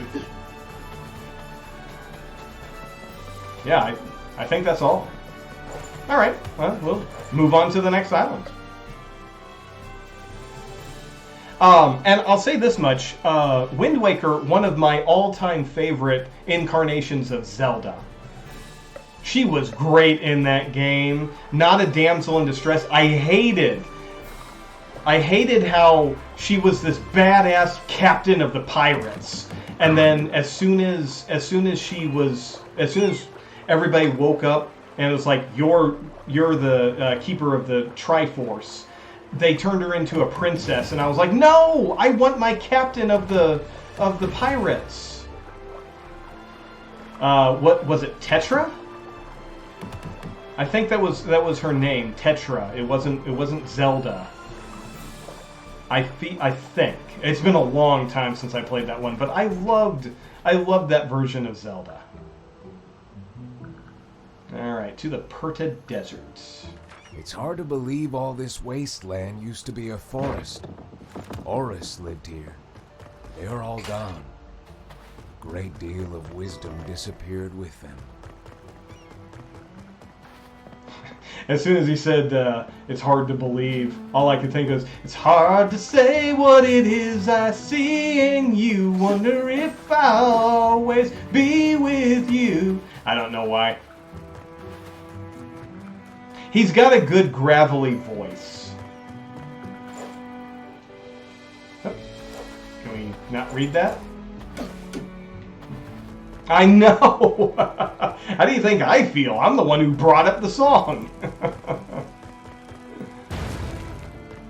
Oh, that whole thing exploded. I was just expecting the crates. Boy, I tell you, if you feel old now that we've established the age gap here, how do you think I feel? Let's try that and that. There we go. The way I see it, you're only as old as you want to feel. As long as you keep playing, you'll never grow old.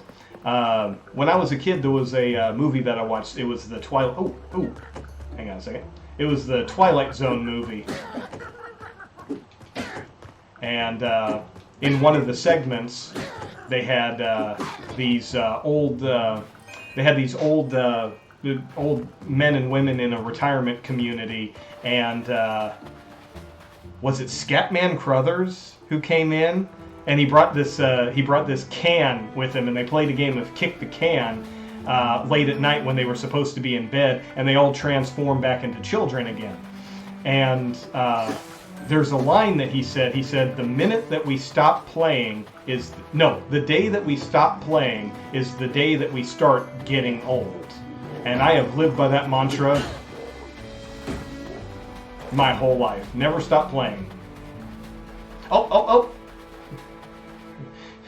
Get back here and bring me those Fruity Loops.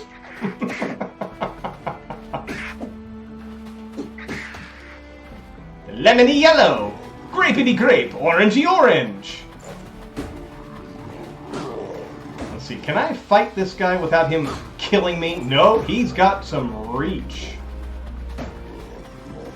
Whoops, I didn't mean to throw it.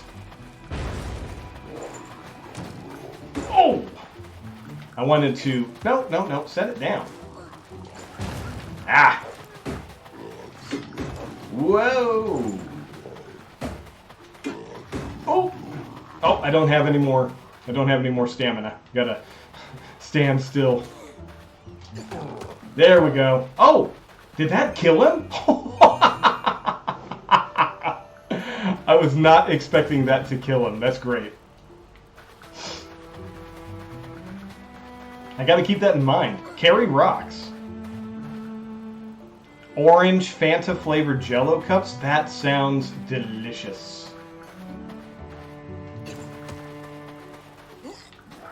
He looks like an angry grandma. You kids get back here! I'm going to give you such a thrashing! Follow my nose! It always knows! The flavor of fruit! Wherever it goes! Oh god, I'm having too damn much fun with this game. This is such a cute game. You young whippersnappers, I will give you such a twist! I will bap you right on your nose, mister! Yeah. Just follow my nose. It always knows. The flavor of flesh. Wherever it goes. Oh, speaking of, you mentioned orange Jello, made me think of green Jello, which was a horrible band from the 90s that had a song called Toucan Son of Sam, and it was all about, it was literally serial killer who would kill cereal mascots. And it all comes full circle with the references. I love that band. Oh, get lost! This is the desert of Oscar the Grouch. Oh, I think I can drop him. All right. All I get is 7 experience points for him. That seems a little cheap. But yeah, that was such a weird point in my musical life because I was way too young when I got the cassette tape. I was way too young to be hearing some of the stuff that was in that album. But one of the songs was Toucan Son of Sam. And it had this like military beat going to it, and follow your nose, it always knows the flavor of. And I think they're saying death. I never knew the lyrics to that. The flavor of death, wherever it goes. Oh, I think that's. My God, is everything in this thing just a Legend of Zelda light?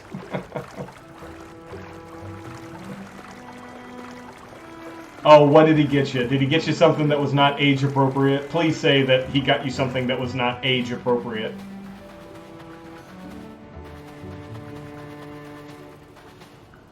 Huh.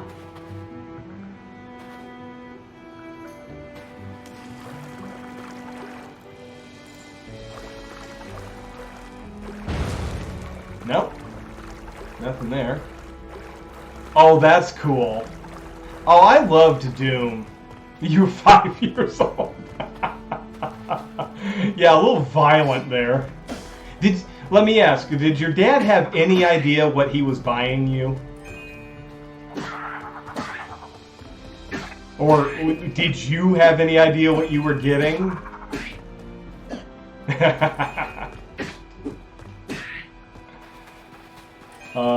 What's funny is when I was in high school, the drafting computers had the original Duke Nukem, which was a side-scrolling shooting adventure. Like it was all a platformer. And then Duke Nukem came back with the Duke Nukem 3D and really changed it up. Let's see, is this someplace I can go? Some of these... Okay,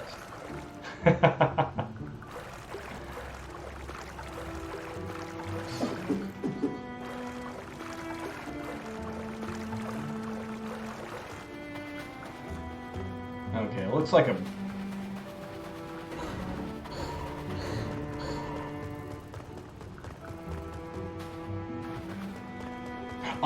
Oh, I get it, I get it.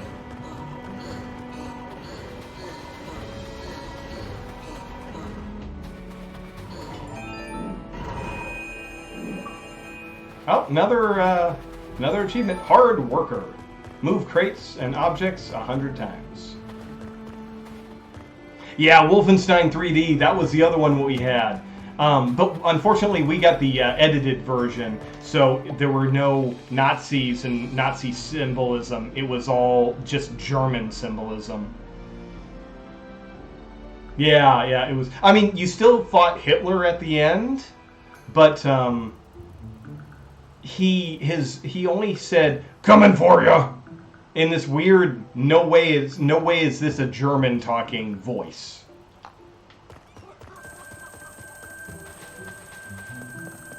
Oh, what is that?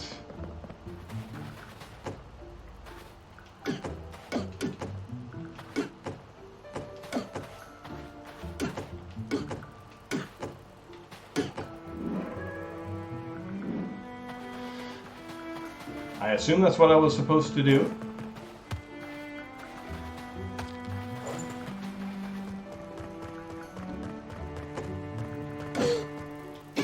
Listen here, you little ragamuffin. I want you to go out and whitewash the front deck. If you do, I will pay you 25 cents. Oh, someone's shooting arrows into my butt.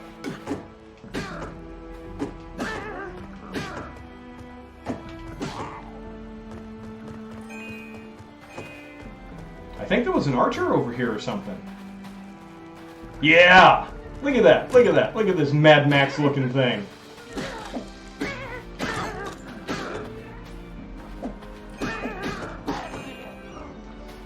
If you do a good job, I've got a Werther's original for you.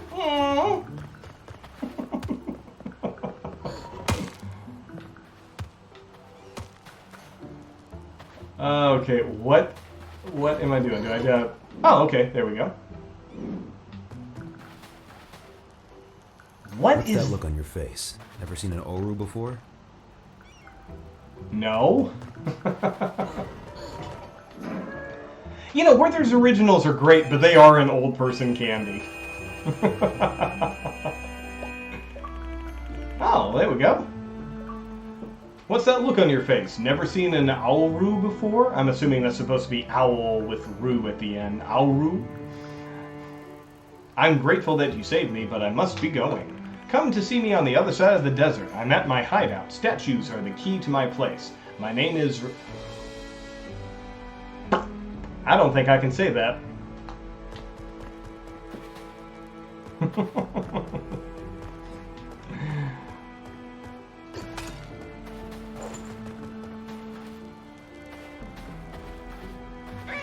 Oh! There you go. Come over here. Stand on the spikes. Oh, there we go. Nice. And I get the achievement, or the experience for it. That's cool. Lure the beasties to their death. Oh, this one's gonna be smart, huh?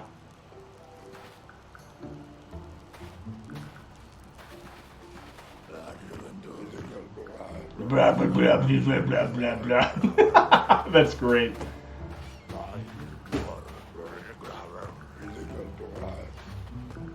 Oh, Dang. Come on. Oh, he won't follow me. He won't follow me. That's what I was looking for. You only get a rock.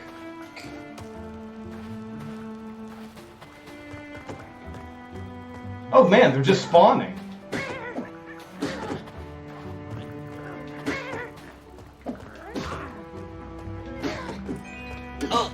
Oh, the heart was right there. Yeah, now go. Oh, jeez.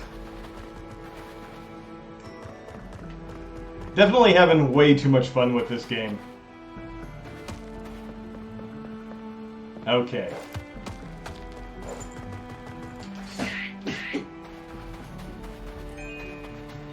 It's definitely fun. There's a lot of charm to it, and that's what I like about it. I hit him twice.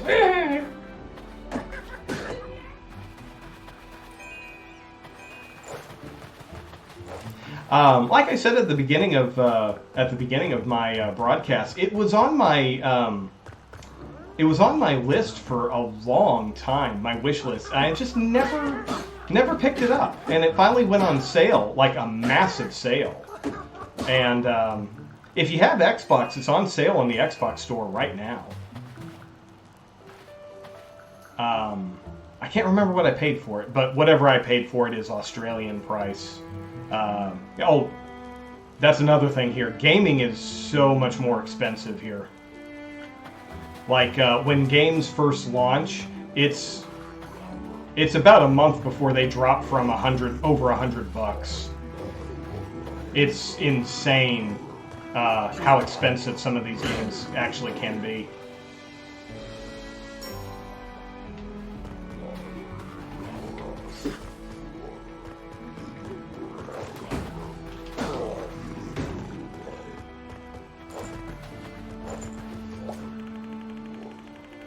Gerdnock, stop drinking tar juice. You called it, man. Take your band of goblins and come to the hideout. We're preparing to raid Tikarel. It is time for your game to stop being useless. Boy, you called it. He is a drinker. Oh, he blocked it. Oh. Now, why didn't that automatically go for him? Oh! Dang, he has got so much reach with that thing.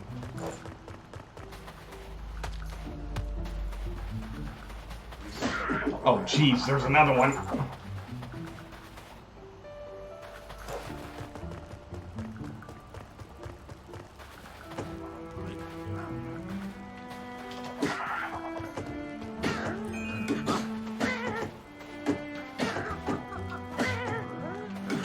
Oh, I thought I was going to drop him with that hit.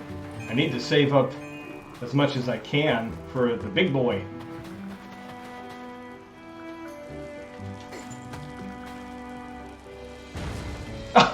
That didn't do a damn thing. Oh, they both respawned. Ah. Great. I could barely handle one at a time. Now there's two of them.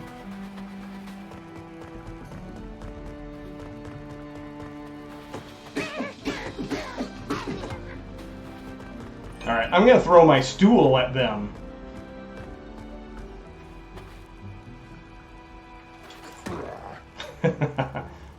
My stool broke on his face. Come here.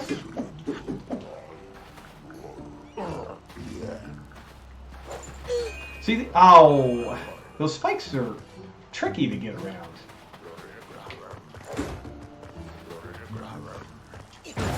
There! Now, why was that so hard to accomplish the first time I tried? There we go. There you go. That's a heck of a price.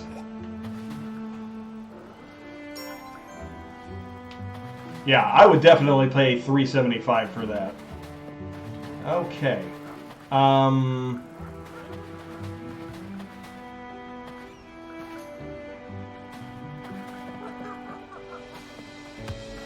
Operate these blocks from the guard tower. Oh, come on, really?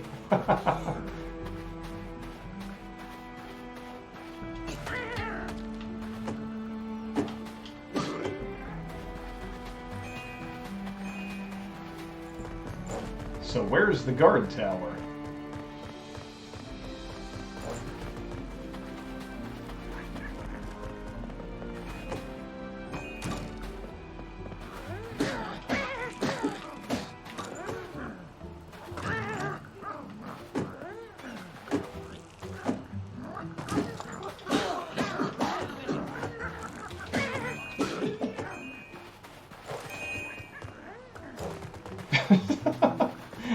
It just sounds so ridiculous. Oh, I didn't see this over here. Yeah, that's probably why I never got around to it. Is you know, I always had other games that popped up, but you know, I saw it on the sale and I was like, that's the best sale I've seen in all the time that I've had it on my list, which has been years at this point. It would always go on sale on, or it would occasionally go on sale on the Switch. But if I have my choice, I would much prefer games on my Xbox than the Switch. I don't know why though. Oh, there we go. Okay, that's what I'm looking for.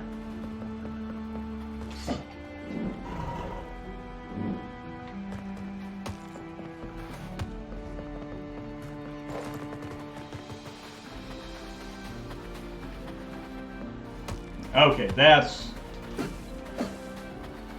there's a checkpoint, which is something I was really needing.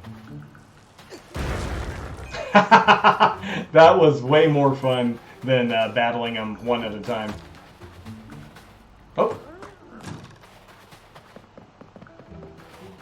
Oh, who lives in a pineapple under the sea? Oh, I wasn't expecting that to break. Ruined my song.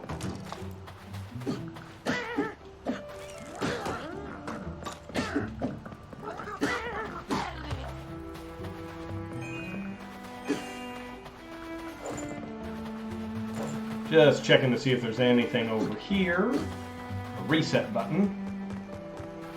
See, look at this Legend of Zelda ripoff. This is so Legend of Zelda. It's just on a tilt.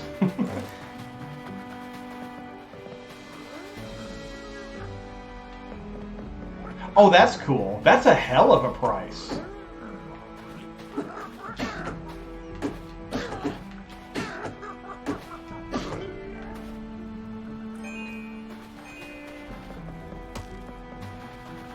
I was never that big of a Duke Nukem fan, unfortunately. Oh, I thought that was a cave. That's why I doubled back.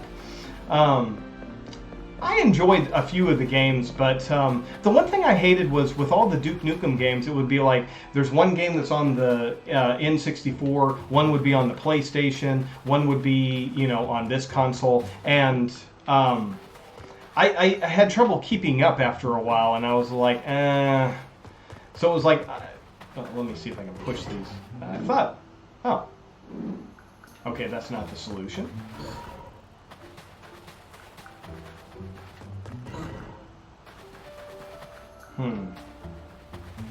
Oh, wait a second. Wait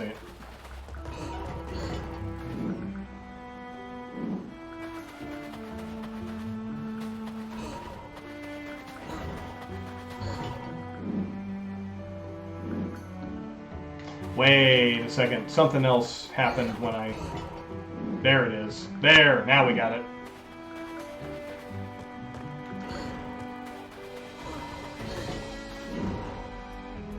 Do.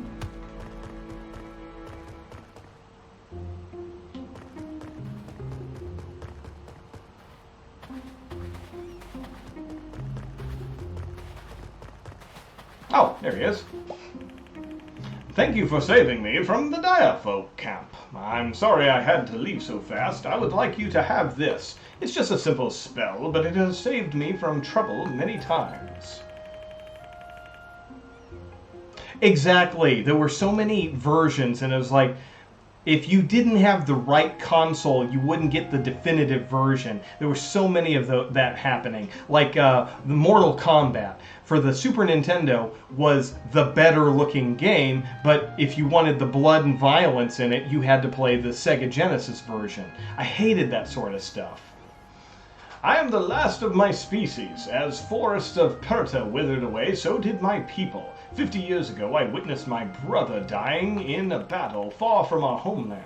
I became the last. Thanks to you, I still have good years left. Are you telling me you are searching for the emblem of Earth? It is an Auru artifact. Well, isn't that convenient? In the center of Great Forest was a shrine where the Orus traveled to purify and meditate. Not the voice I expected from him. The emblem of Earth was the heart of that shrine, and its power flowed into my people and the forest. But when the darkness of the catastrophe hit, a man in a dark cape offered his help to the Orus. He brought a seed to the shrine, and the seed started to grow violently. It became the Great Deku Tree.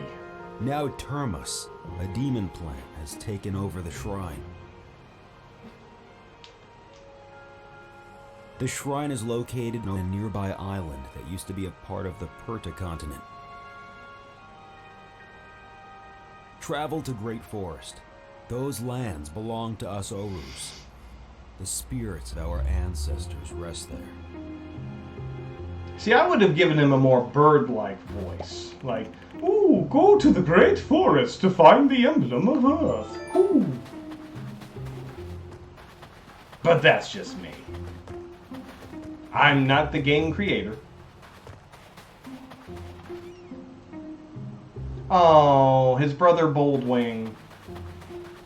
Now his brother has a name, and now it's sad. Oh, rat extermination. Yeah, exactly. Hoot, hoot. It appears that you have awoken the windfish. I believe that I can help you on your journey, young lad. Hoo, hoo.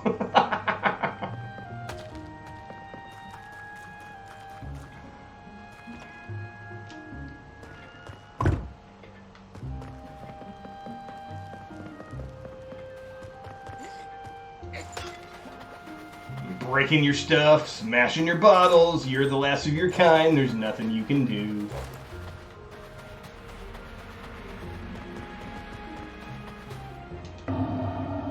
Select a target to cast an object, then confirm with the A button. What did I just do? Hang on a second, we gotta look this up. Is it just not going to tell me anything about it? Well, if he wanted to smash my stuff, I'd go get the other humans because I'm not the last of my kind. All right, let's try that. Let's try this again.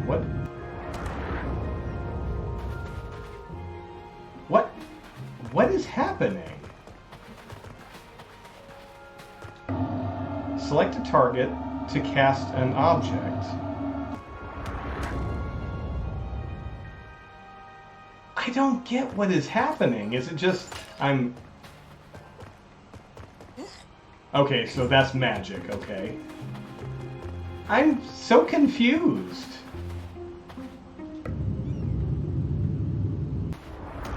Oh! I just dropped a rock on his head. Hoot, hoot, you have given me a concussion. We Aurus were known for our passion for truth, but you have just walloped me on the skull, so now I have to go lie down and not fall asleep. Seriously, I think I'm getting some brain swelling over here. Hoot, hoot. Oh, jeez. Okay, you said there was a door or something. That was what went to his house, and then we came out up top. See if there's anything. Nope, just the torches. And nothing over here. Oh, this is gonna be sad. Rest in peace, Boldwing. Oh, the text is too worn out to be read. Oh, Boldwing. I wanted to know Boldwing.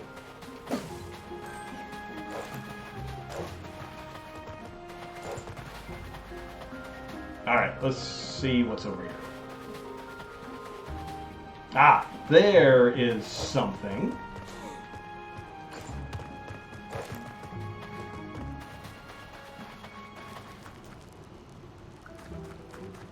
The desert caverns.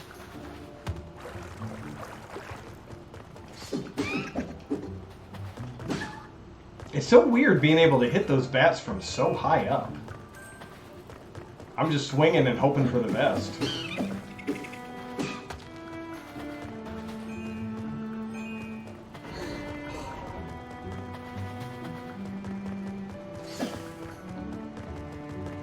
Oh, I thought that was a ledge.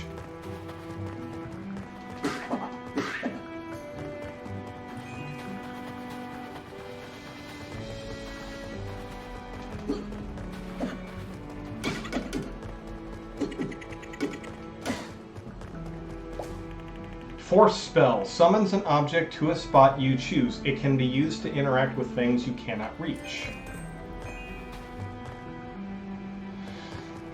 Okay. Oh, I get it. I get it.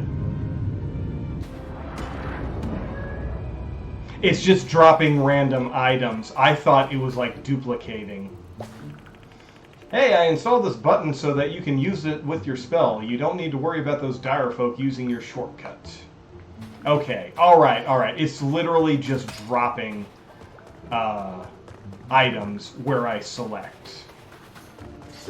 That will come in handy when I start dropping rocks on the bad guys' heads.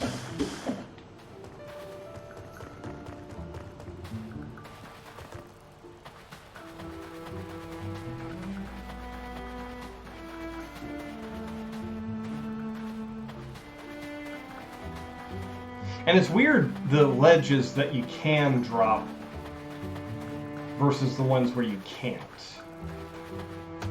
Like that. Like that one I can, but not here. Interesting. Yeah, well, we'll get it figured out.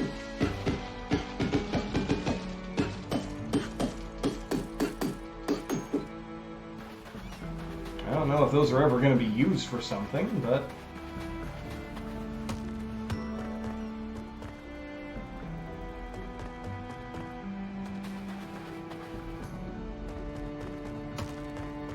Oh, wait a second. I've already been here. I'm backtracking. Oh, no. I went the wrong way. I don't think I can get back.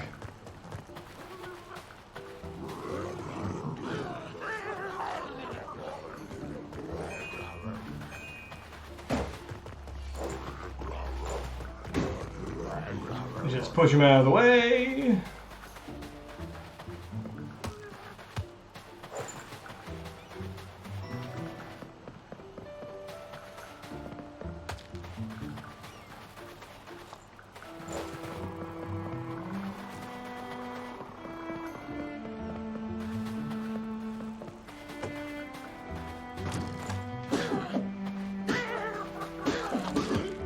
Actually, he kind of looks like he should be for the Dawn Guard in Skyrim.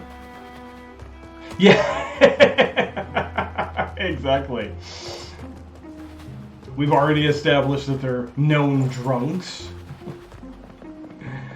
Okay, let's head back to that. Alright.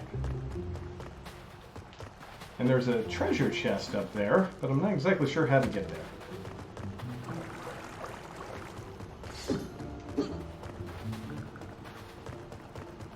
More pillowy bats. Yeah! Definitely their sweat's flammable, I'm sure.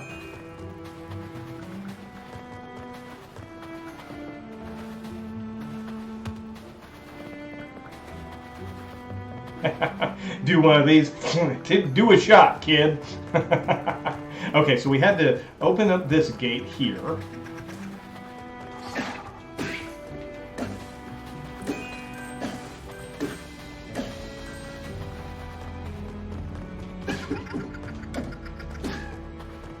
Okay, so there wasn't anything else.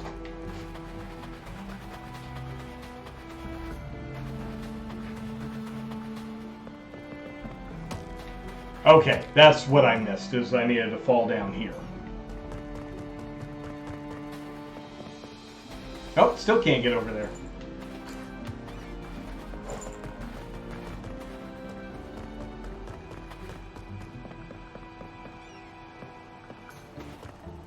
Okay, are we done here?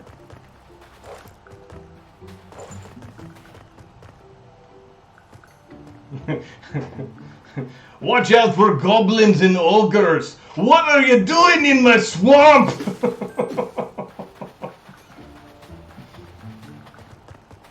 I'm all alone. There's no one here beside me.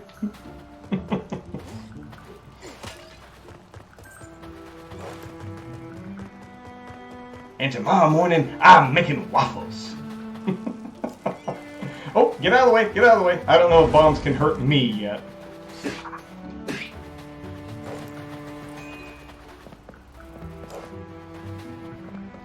No, I don't think I'm missing anything. All right, let's just get back in the boat.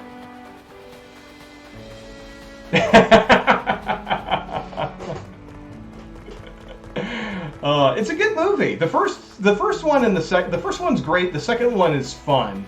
The third one is about where I tap out.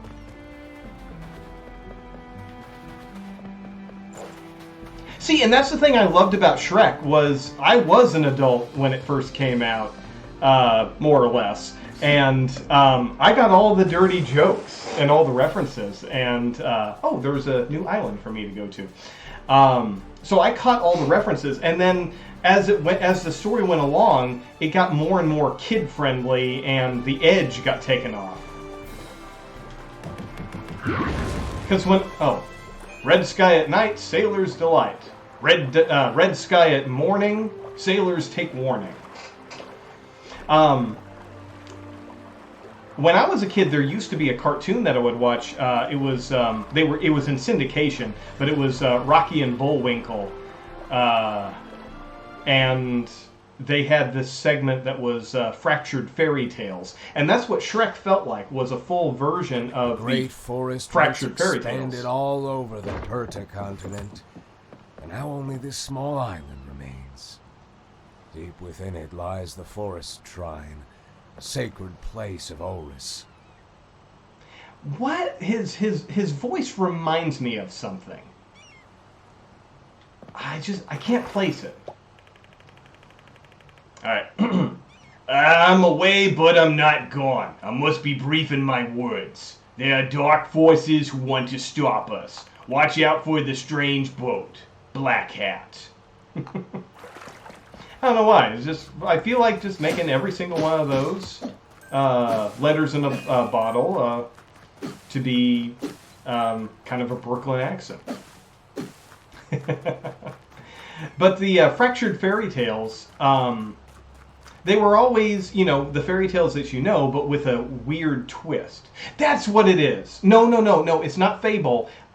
It's, what was that game? There was a game that came out where everything you did, the narrator would mention, but only when you did it.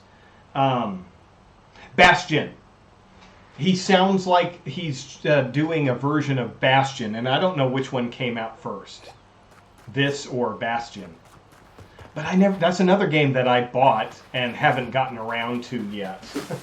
I played a demo of it, and the guy would always be like, you'd come across an enemy and he's like, looks like a couple of them squirts are gonna give our hero some problems. And then you'd fight him and he's like, but he was always ready for it all. You'd slash it, and then you do a dodge roll and you'd fall off of the cliff, and it was like, oh, looks like our hero wasn't quite ready to go out as it was. And then he'd be reborn, and it'd be like, but that's the magic of the world. Being reborn is something that just happens. He had kind of this little jazzy sort of way of relaying the message. This guy doesn't sound exactly like that, but it kind of reminds me of it.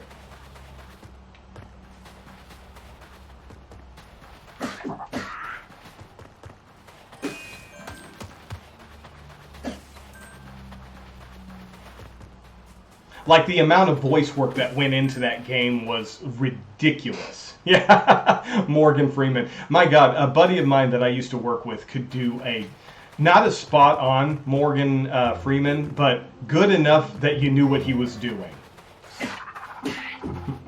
The most that I can do is, I think it was Family Guy that did that.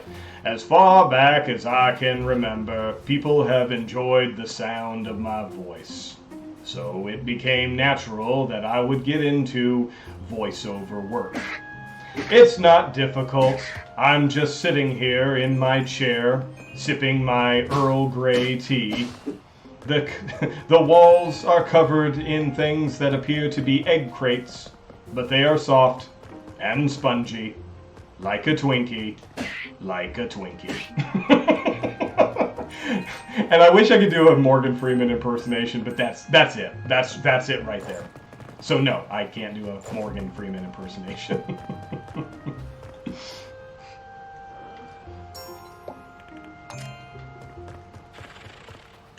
Oh, what was that? Oh, that thing just popped up out of nowhere.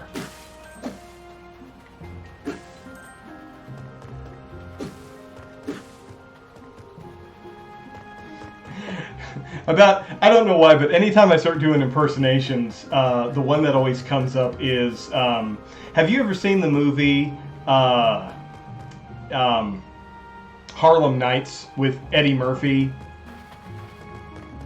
It's a great period piece movie where it takes place in it's a great movie. Eddie Murphy wanted to do a period piece where it was all the gangsters and organized crime and the speakeasies and everything. It's a great movie, but it's not necessarily a comedy. It's got some comedy in it, but it's mostly kind of played straight. But Eddie Murphy gets a tour de force cast. Let's see. You are on a path to Forest Shrine, a place blessed by the sacred emblem of Earth.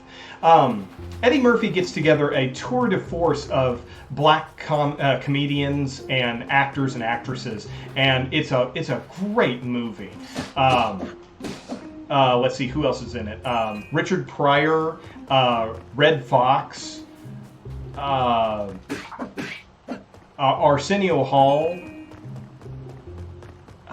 Who else is in it? I can't think of a lot of the actors and actresses, but it's got a great lead cast, a lot of secondary characters too. But there's this part in the movie where the point of the movie is Eddie Murphy is he's raised by Richard Pryor's character. Richard Pryor's character runs a speakeasy, and he has like prostitutes in the back. And Della, this big angry woman, is the one who runs the prostitution side of things. And there comes a point where Eddie Murphy's character he accuses her of getting a little tight with the money when it comes time to paying up what they're supposed to, like suggesting that maybe she's pocketing some money. So she gets in with him, and they get into this fist fight out in the back. And Eddie Murphy's character, he doesn't think that Della, the woman, that Della's actually going to take him out and fight him. And she ends up beating the shit out of him. And to the point that he reaches in his pocket and pulls out his gun, and she's like, oh. There's a point where she's just wailing on him, and he picks up a garbage can and smashes her in the face with the lid. And she's like, oh, you want to hit people with garbage can lids, huh? Now I got to cut your ass. And she pulls out her straight blade, and Eddie Murphy's like, you better put that damn thing away. you better put that thing away. And she was like, you ain't gonna shoot me. I got to cut you. And she just keeps walking towards him, and he just keeps waving his gun around, and he's like, I'm telling you, you better put that damn razor away. I'm gonna shoot your ass. I am gonna shoot. And finally, she's like, you ain't gonna do nothing. And he just points to the ground and fires, and then we skip ahead. The ambulance is there, and they're wheeling her away. He shot my pinky toe. He shot my pinky toe. And it's so damn funny. And then later on, there, I have no idea where I'm going on this one. I need a key. I don't think I have a key, and I don't think I've come across anything. Oh, when the hell did I have a key? So later on in the movie, and I gotta pause this because I can't do the two things at once. So in the movie, we're sitting around, and everybody's kind of done bygones or bygones. And it's Eddie Murphy, Red Fox, and Richard Pryor. They're sitting in the living room, and Della's in the kitchen, and she's yelling back to them if they want anything for lunch. And you have to look it up on YouTube. I love it. It is so funny. I laugh so hard because of the timing of everything. So Della calls out. She was like, I can make you guys some sandwiches, and he's like, well, I got me a can of hash in the cupboard. So she looks in the cupboard, and she's like, damn it, Benny, there ain't no hash in here. There's just a can of tuna fish. Well, just make some tuna fish then. And it's like, you blind motherfucker. And they look at Eddie Murphy, and they're like, did you apologize for shooting her in the foot? And he's like, I thought we were past all that. And she's like, well, yeah, we are, but she sure would like an apology. And then Red Fox is like, I know she doesn't seem like it, but she really is a sweet woman. And she yells out, Benny, why the hell did you leave this orange juice in the refrigerator with just a swallow in it? Bill, why don't you leave me the hell alone? Well, Benny, it don't make no sense. I get my mouth all ready for some orange juice. I open up the container just to see if there's just a swallow left in the bottom. Well, swallow it and shut the fuck up. You blind motherfucker. You fat bitch. She really is a sweet lady. I hit the floor every damn time because he's all like, you fat bitch. She really is a sweet lady. It's called Harlem Nights. And you can find it on YouTube. Just look up YouTube, Harlem Nights, orange juice. You'll get it. If you see a scene with Red Fox, Eddie Murphy, and Richard Pryor, oh God, it's so. And there's a parrot sitting behind Red Fox, and every time he calls her a fat bitch, the bird chimes up, fat bitch. It's such a good movie. It's such a good movie. But there's only a couple of really funny parts in it, because most of it's played kind of seriously. Okay, all right, now we're getting somewhere.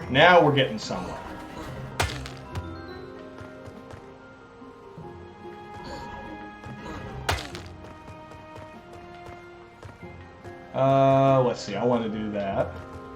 Gotta move that there.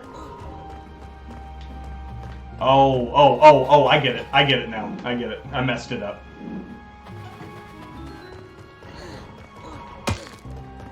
But, I mean, it's not my favorite Eddie Murphy movie, but it is a good one. And that scene, it's just seeing Della being carried away. He shot my pinky toe. I love it. It's so funny. But yeah, it's a lot of the movie, they just play it straight. It's kind of a serious thing because it's like, Richard Pryor's character, he's trying to kind of work his way up the ladder by running the speakeasy. He kind of starts off by, back in the day, he's just running craps in the back of the club, and then he gets his own club, and then he's just kind of building on his empire, and then it's like the local guys want to run him out of business, and it's all the guns fire and gang warfare and everything. It doesn't get serious, but there's a lot of back and forth going on in it, and I enjoy it. It's very different from what Eddie Murphy was doing at the time. Oh. I didn't see that bridge there. There we go. Yeah, it's a great cast, and there's so many talented individuals in the movie, and again, it's something that's just different. You know, there were some things that Eddie Murphy was doing in the early '90s, and this is just I think he got some popularity and was able to bankroll that into like a passion project, and I really think that's what that was. Is it was a passion project for Eddie Murphy. The costuming is gorgeous. The scenes are very well built. The cars very classic and vintage, very very time appropriate for that. But it's a gangster flick. It's just with an all black cast, and it's very very well made. And a lot of people, because it's not an Eddie Murphy comedy, they tend to not list it as, among a lot of his better movies. And I'll admit, it's not a great movie, but it's worth watching. I definitely enjoy it.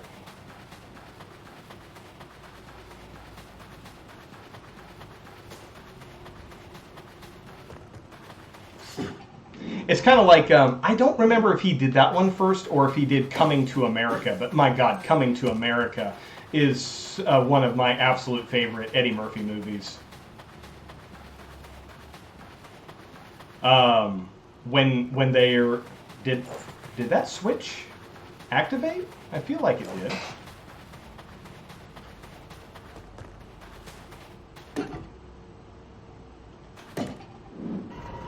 There! Okay, I must have double tapped it or something. I never saw the. Oh, okay, it was under the water. I never saw the sequel though. The Coming to America, the sequel. I never saw that one. I heard it wasn't super great. Oh.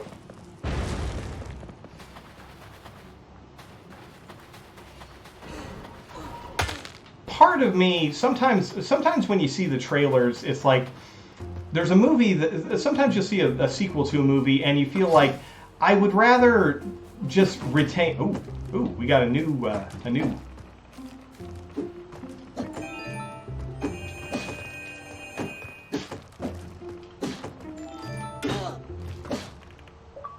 You got a regular key and leveled up. Sometimes when I see a remake of a movie that I adore, sometimes you look at the trailer and you're like, I think I'd rather just leave it well enough alone. I heard some people say it was a good movie, but I don't know. Some movies I just feel like don't need to have a sequel. They tell a story. Sacred grounds. Trespassers will be punished. Uh-oh.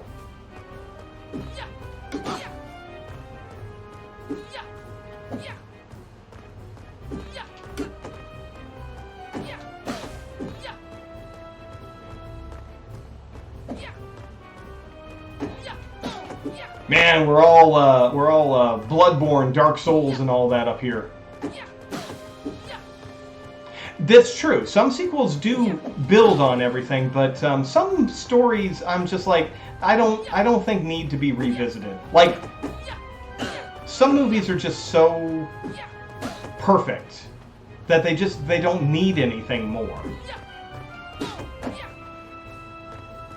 Like Goonies. Goonies is such a big part of my youth. And I don't know if I would ever want to see a sequel because it'll never live up to the expectations. I tend to somewhat agree with that, but not completely agree with that. I thought the second one was not a better movie. It just built on some of the funny jokes and everything, and I like it. I like the entire series, but the first one was really something special. The second one felt a little rushed. Like if they had waited another year or so, I think it would have been a better movie.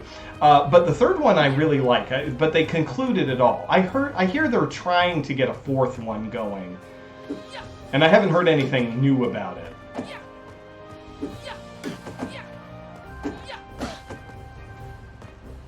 Come on. There we go. But I don't know. I don't know how it would go. I keep seeing Mike Myers continue to use the Austin Powers characters here and there. So I know he's interested in it, but I hope that he waits for the right script.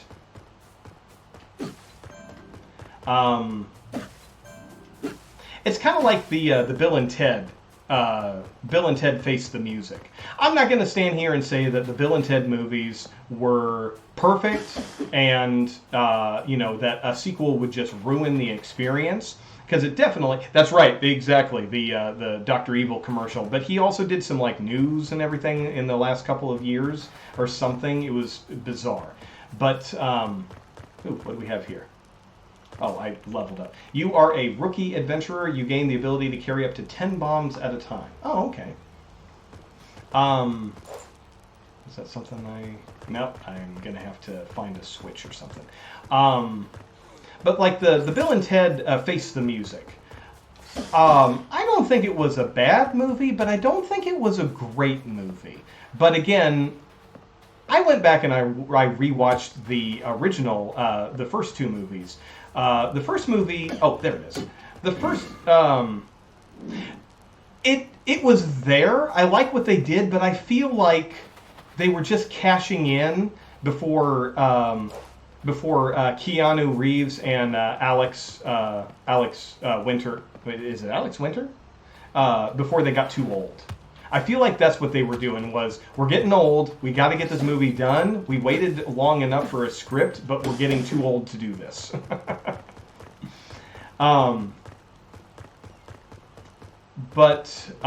Yeah. Oh, it's under Socrates. But I love the first one because it was a stupid movie. The second one, I don't know. I like it, but I don't feel like I need to watch it. It didn't seem to have the carefree, stupid fun of the first one. So it wasn't able to. I feel like it wasn't able to capture that magic that the first one had. Not that the first one was perfect. It was stupid, but the second one felt like they were trying a little too hard. Yeah, exactly. They tried too hard. It felt like they were trying too hard for the second one. But it was okay. What do we have here? Something that I can only attack from the back, I assume.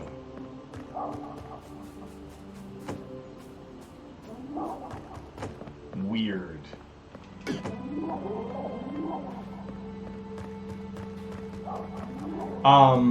But the third one, Bill and Ted Face the Music, it wasn't bad.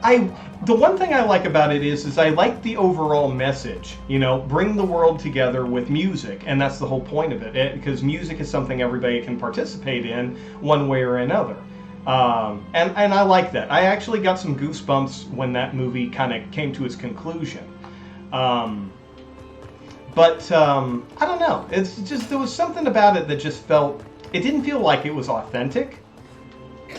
Which is weird because they had as much authenticity as they could. All the characters that were still alive came back, and the message was really great. I loved the tone of the movie. I thought, they kept our characters memorable and charming. Whoops. But there was something about it that I don't know. Something about it just...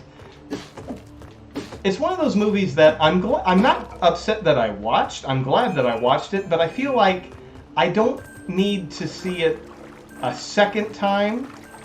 Whereas the first Bill and Ted movie, I think I probably watched, a dozen times the first year that we got it. But Bill and Ted Face the Music, I saw it. I don't feel like it's a movie that I really need to see again.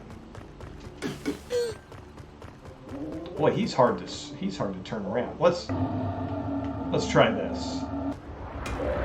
Aha! That's how you take care of it. See, that's my thing. I've already forgotten that. That's kind of sad. Yeah, the CGI Rufus. I'm glad that they brought it in there to kind of honor George Carlin. Boy, I tell you, I sure miss George Carlin. I sure miss him. We really needed him at a couple of points in the last decade.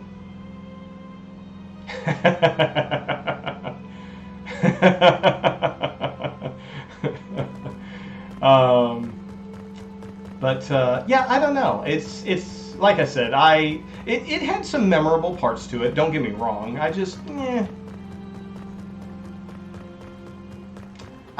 feel like, I've seen Bill and Ted's Excellent Adventure many, many times. I've seen Bill and Ted's Bogus Journey, not as many times, but still enough to watch it several times. But I don't think, oh no, I'm not bothering watching the new Matrix movie. I've seen enough. I saw enough in the trailer, and then what I heard what it was about, like literal cash grab movie. So no, I loved the first Matrix movie. The other two I wasn't a huge fan of, but I liked them. But with the latest one, absolutely not touching it.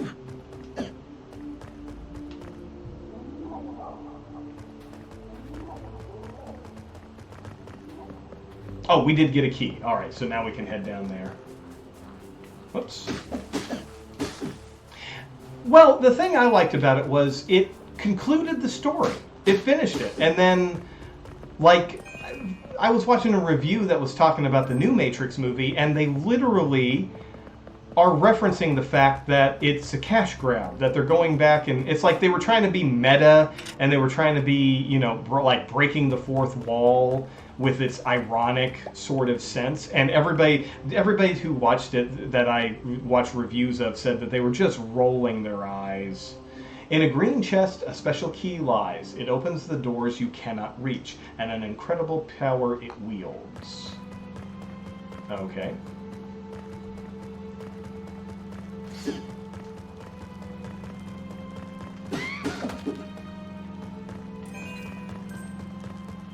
And one of the things that the reviewers were saying was, even though Keanu Reeves has been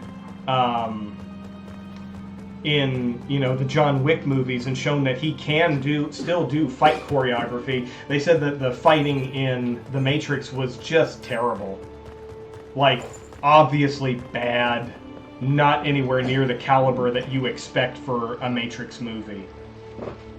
Oh no, it's a water temple. Oh no.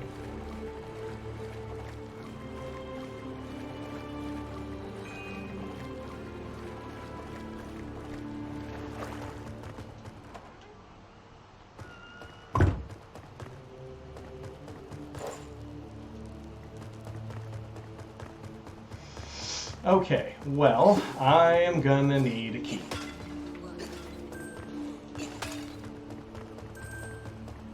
Oh, Keanu Reeves is great. I love him. And I don't blame him, really, for trying to get as many movies as he can under his belt. I know he's getting old. I understand that, and I don't blame him for any of that. But, yeah, seeing some of these movies get dug up from what could have been a good conclusion, only to bring them back, and just kind of ruin the ending that they had built for themselves. It's a bit of a shame. I hear so many stories from Keanu Reeves, people who have come into contact with him and met him and have nothing but great things to say about him, and I love that those stories exist, because when you see celebrities, you want them to be great people, and from what I hear, Keanu Reeves is one of those great people.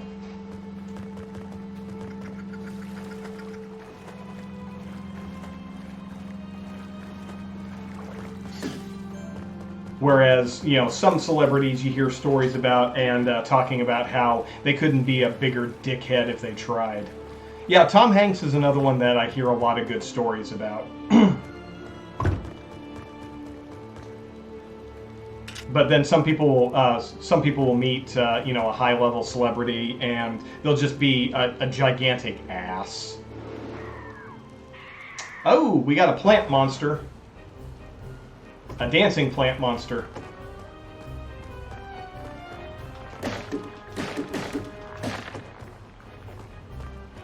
Oh, it's kind of cute. He's got a little bit of a sachet rhythm.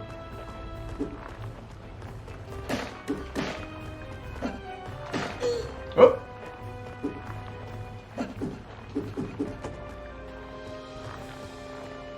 Well, I'm from what we've been hearing about Britney Spears and all over the course of her career, I kind of cut her a lot of slack for the shit that she had to put up with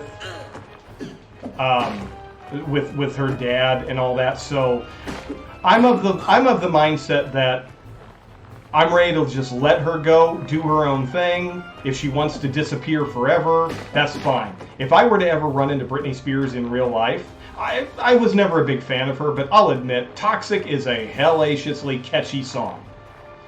But if I ever ran into her in public, I wouldn't approach her for an autograph or a picture or anything. I literally would leave her the hell alone. If anybody's earned it, it's her. So many.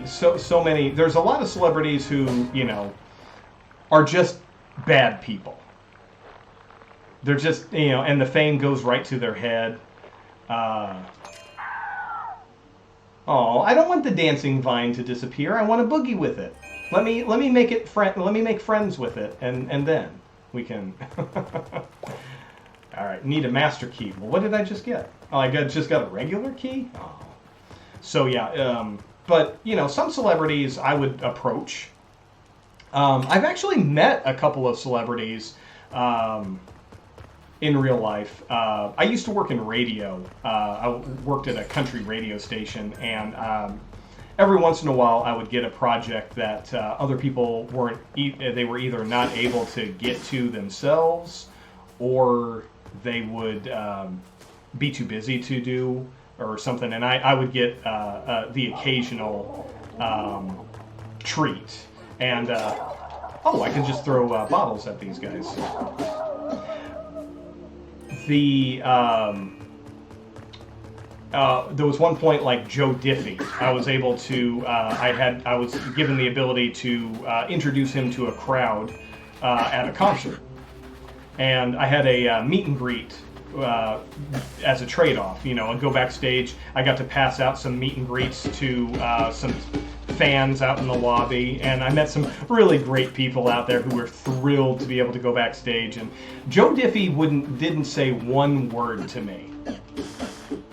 Like, his meet and greet was stand here, photograph, move on. Like, didn't say hi, didn't shake my hand, and I'm like, dude, I'm not here for meet and greets. I'm the guy who's going to introduce you to the crowd out there. I'm just here because I'm escorting the people that I took backstage with the backstage passes. It was weird. It was awkward. His opening act was this young gal. I don't even remember her name. I don't think she ever got famous or anything, but she was such a sweet gal. She was thrilled to have the opportunity, and she was definitely one that hadn't gotten, fame hadn't gotten to her head yet. I met, what is her name? Carrie Underwood, in the heyday of her fame. She was okay. She was better than Joe Diffie, but it still wasn't exactly a pleasant experience back there. I don't want to say she was a bitch, but she wasn't exactly inviting or open, and it was a very limited thing. Only a few people got to go backstage to meet her. But I will say the one that I thought was the best of all the celebrities that I met was Rodney Carrington, the comedian. My God, what a... Let me put it this way. If Rodney Carrington is an asshole, he's at least a good enough actor to cover it up. He was putting on a concert, and I got some meet and greets, so me and my wife got to go meet him. We went to the show and everything, and when he did his meet and greet, we were all kind of lined up, and he went down the line, and he wanted to talk to every single person in line. Now, here's the thing. It could have been an act. I'm not going to say that, Rodney Carrington is one of the nicest people in the world. It could all have been an act. But my point is, he cared enough to put on that act, if it was an act. Joe Diffie didn't. Carrie Underwood didn't.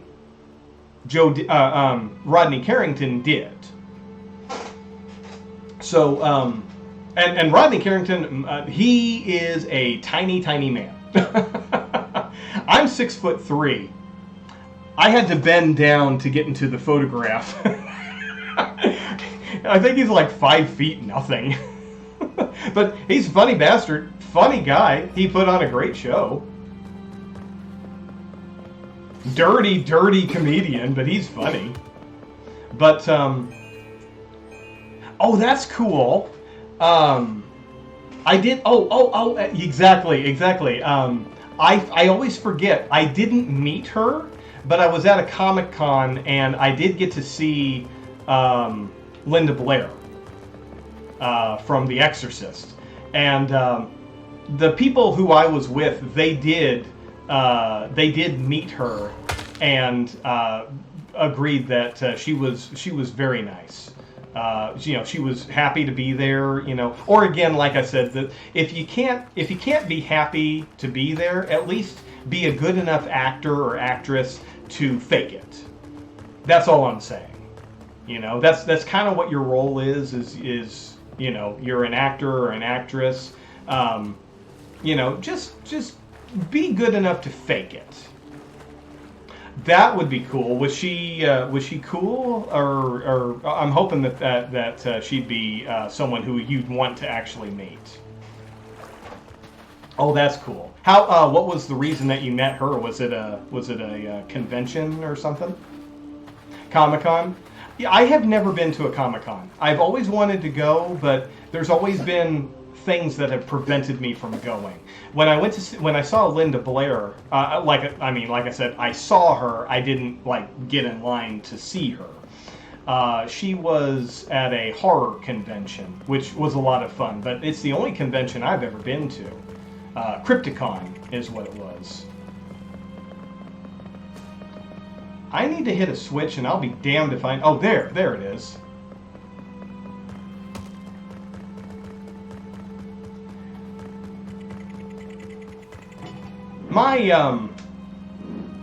I would much rather go to a horror convention anyway. I'm not much of a comic book fan. I like comic books, but when I was a kid, I lived in the middle of nowhere, so comic books were impossible to get. So I didn't grow up with comic books. Yeah, that seems... The horror convention that I went to wasn't anywhere near that big. Why is... Oh, I was pressing the wrong button for my shield. Yeah, 5 floors of thousands of people. Yeah, I don't think I'd be able to handle that for too long. But again, I'm not a big comic book person. I appreciate them. I appreciate the stories that they tell, but there's only a few. Oops, there's only been a few comics that I've really gotten into. Oh, thanks. I like that the enemies have friendly fire.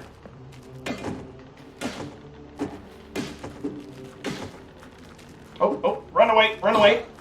I was running out of stamina, and I wanted to give myself a bit of a breather.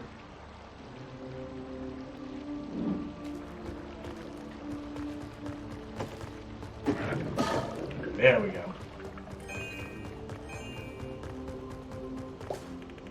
The switch to lower the water level right behind you. Thanks, Sign. I never would have figured that out.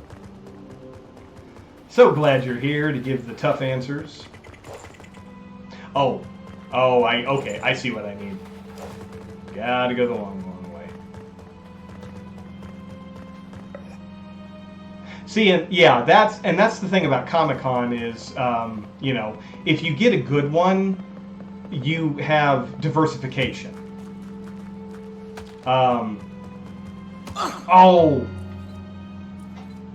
Okay, obviously that's not what I need to do. So yeah, having that kind of collaboration and everything. Oh, there we go. I thought I had to put that brick down there to build a bridge. I just had to walk across. Because I would stick probably more for the video game section. But the biggest problem with a thing like Comic-Con, if I went and took my wife, I don't know if she would have as good of a time because she's not as big of a nerd as I am. I'm trying to get her into a lot more science fiction and horror and things that maybe is outside of her comfort zone. It took me 9 years of marriage to get her into Star Wars. Now she's a Star Wars fan, and that was an uphill battle as enough as it was. But yeah, now it's like the other day the teaser trailer, the new teaser trailer for Obi-Wan Kenobi show came out. Ooh, bow and arrows, nice. And when it came up, she was like, "Okay, let's watch it," and I was like, "Yay!"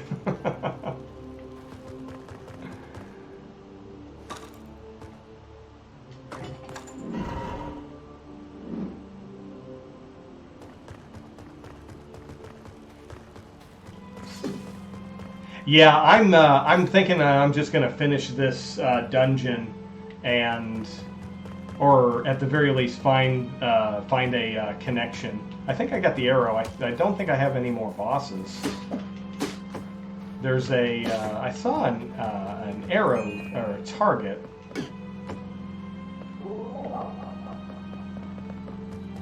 I think I'm gonna call it quits myself.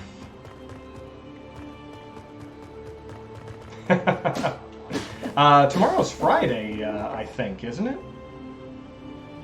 I have so much trouble keeping track. Yeah, it's Thursday for me, so yeah, tomorrow will be Friday for me. So yeah, I'll definitely be broadcasting.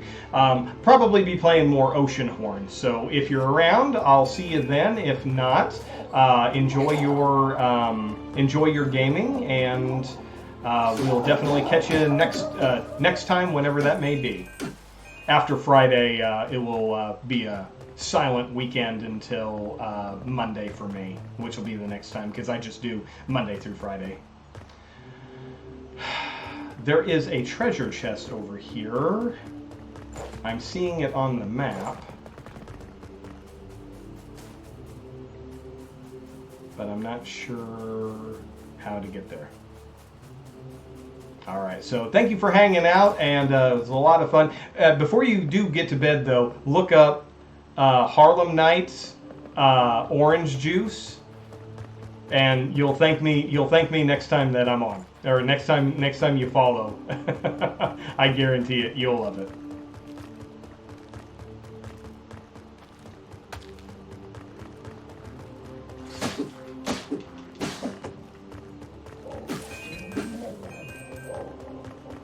Oh, there it is. That's where the arrow was at. Do I have an object to throw? Let's see what arrows do for these guys. Nope. Nope. Their masks are too much of a shield.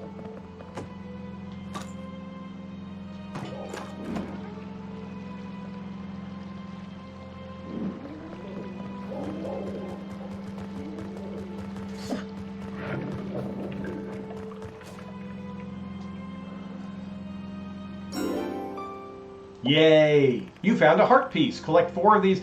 Oh man, this is just The Legend of Zelda. Collect 4 heart pieces to increase your maximum health by 1 heart. That's too funny.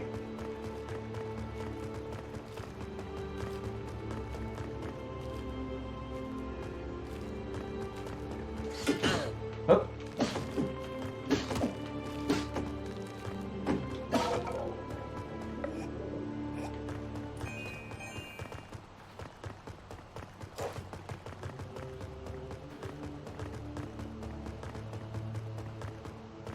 Well, I tell you, I do not remember where that where the big key goes.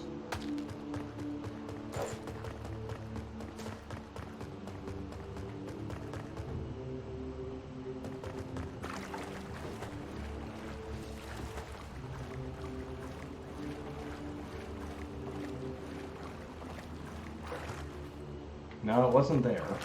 Well, we'll take a look. I was too busy talking. That's the...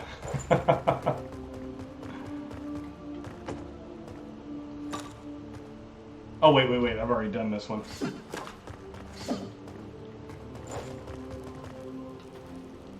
Okay, so that's weird. I still have the big key, but do I need the big key?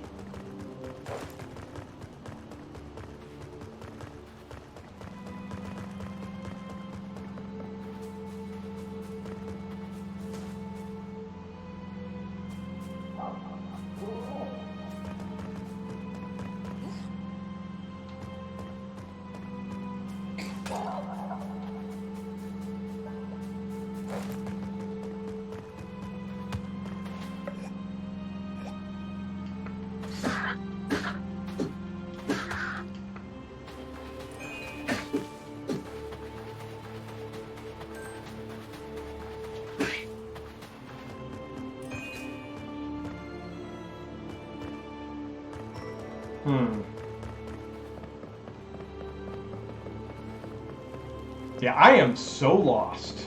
I have absolutely no idea where I'm going, but I think I'm gonna. I've just found that save point.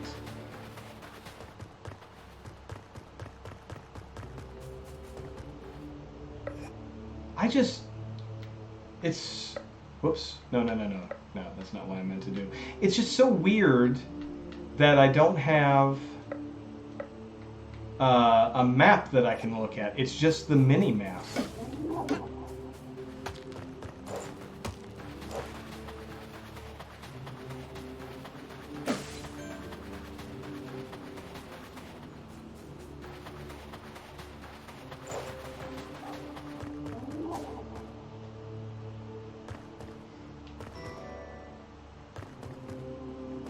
Well, I'm gonna actually call it quits on this one. So we're gonna go back to the main title. It's very nice music, very nice. We're gonna switch over here so there's no more music there. So, alrighty, well, thank you everybody for joining me on this one. This was a lot of fun. I'll definitely be playing this some more. Maybe I'll look it up just to make sure that I didn't miss anything. Usually, the way these types of games go, once you get the item, there's nothing else. But it still shows that I have the key. So now I'm like, does the big key open another door? Did I miss one? I don't know. I was so busy talking to R Signs 90. Big fan. Glad that you were able to hang out the entire show. So we'll probably be doing this one again tomorrow for the broadcast. As I always say, make sure you follow me on Twitter for all of my announcements, whether it's for my broadcasting or for any of my YouTube channels. Follow me on my YouTube channels, Sugar Pants Video Basement, which is my crappy movie review channel. The reviews aren't crappy, it's the movies that I review that are crappy. And then, of course, Nothing Beats Gaming, which is where, if you miss any of my broadcasts, I'll try to get them all up there as much as I can anyway. So that's going to do it for tonight. So until I greet you all again for another evening of Oceanhorn, Monster of Uncharted Seas, y'all have a great rest of the day, and we'll catch you next time.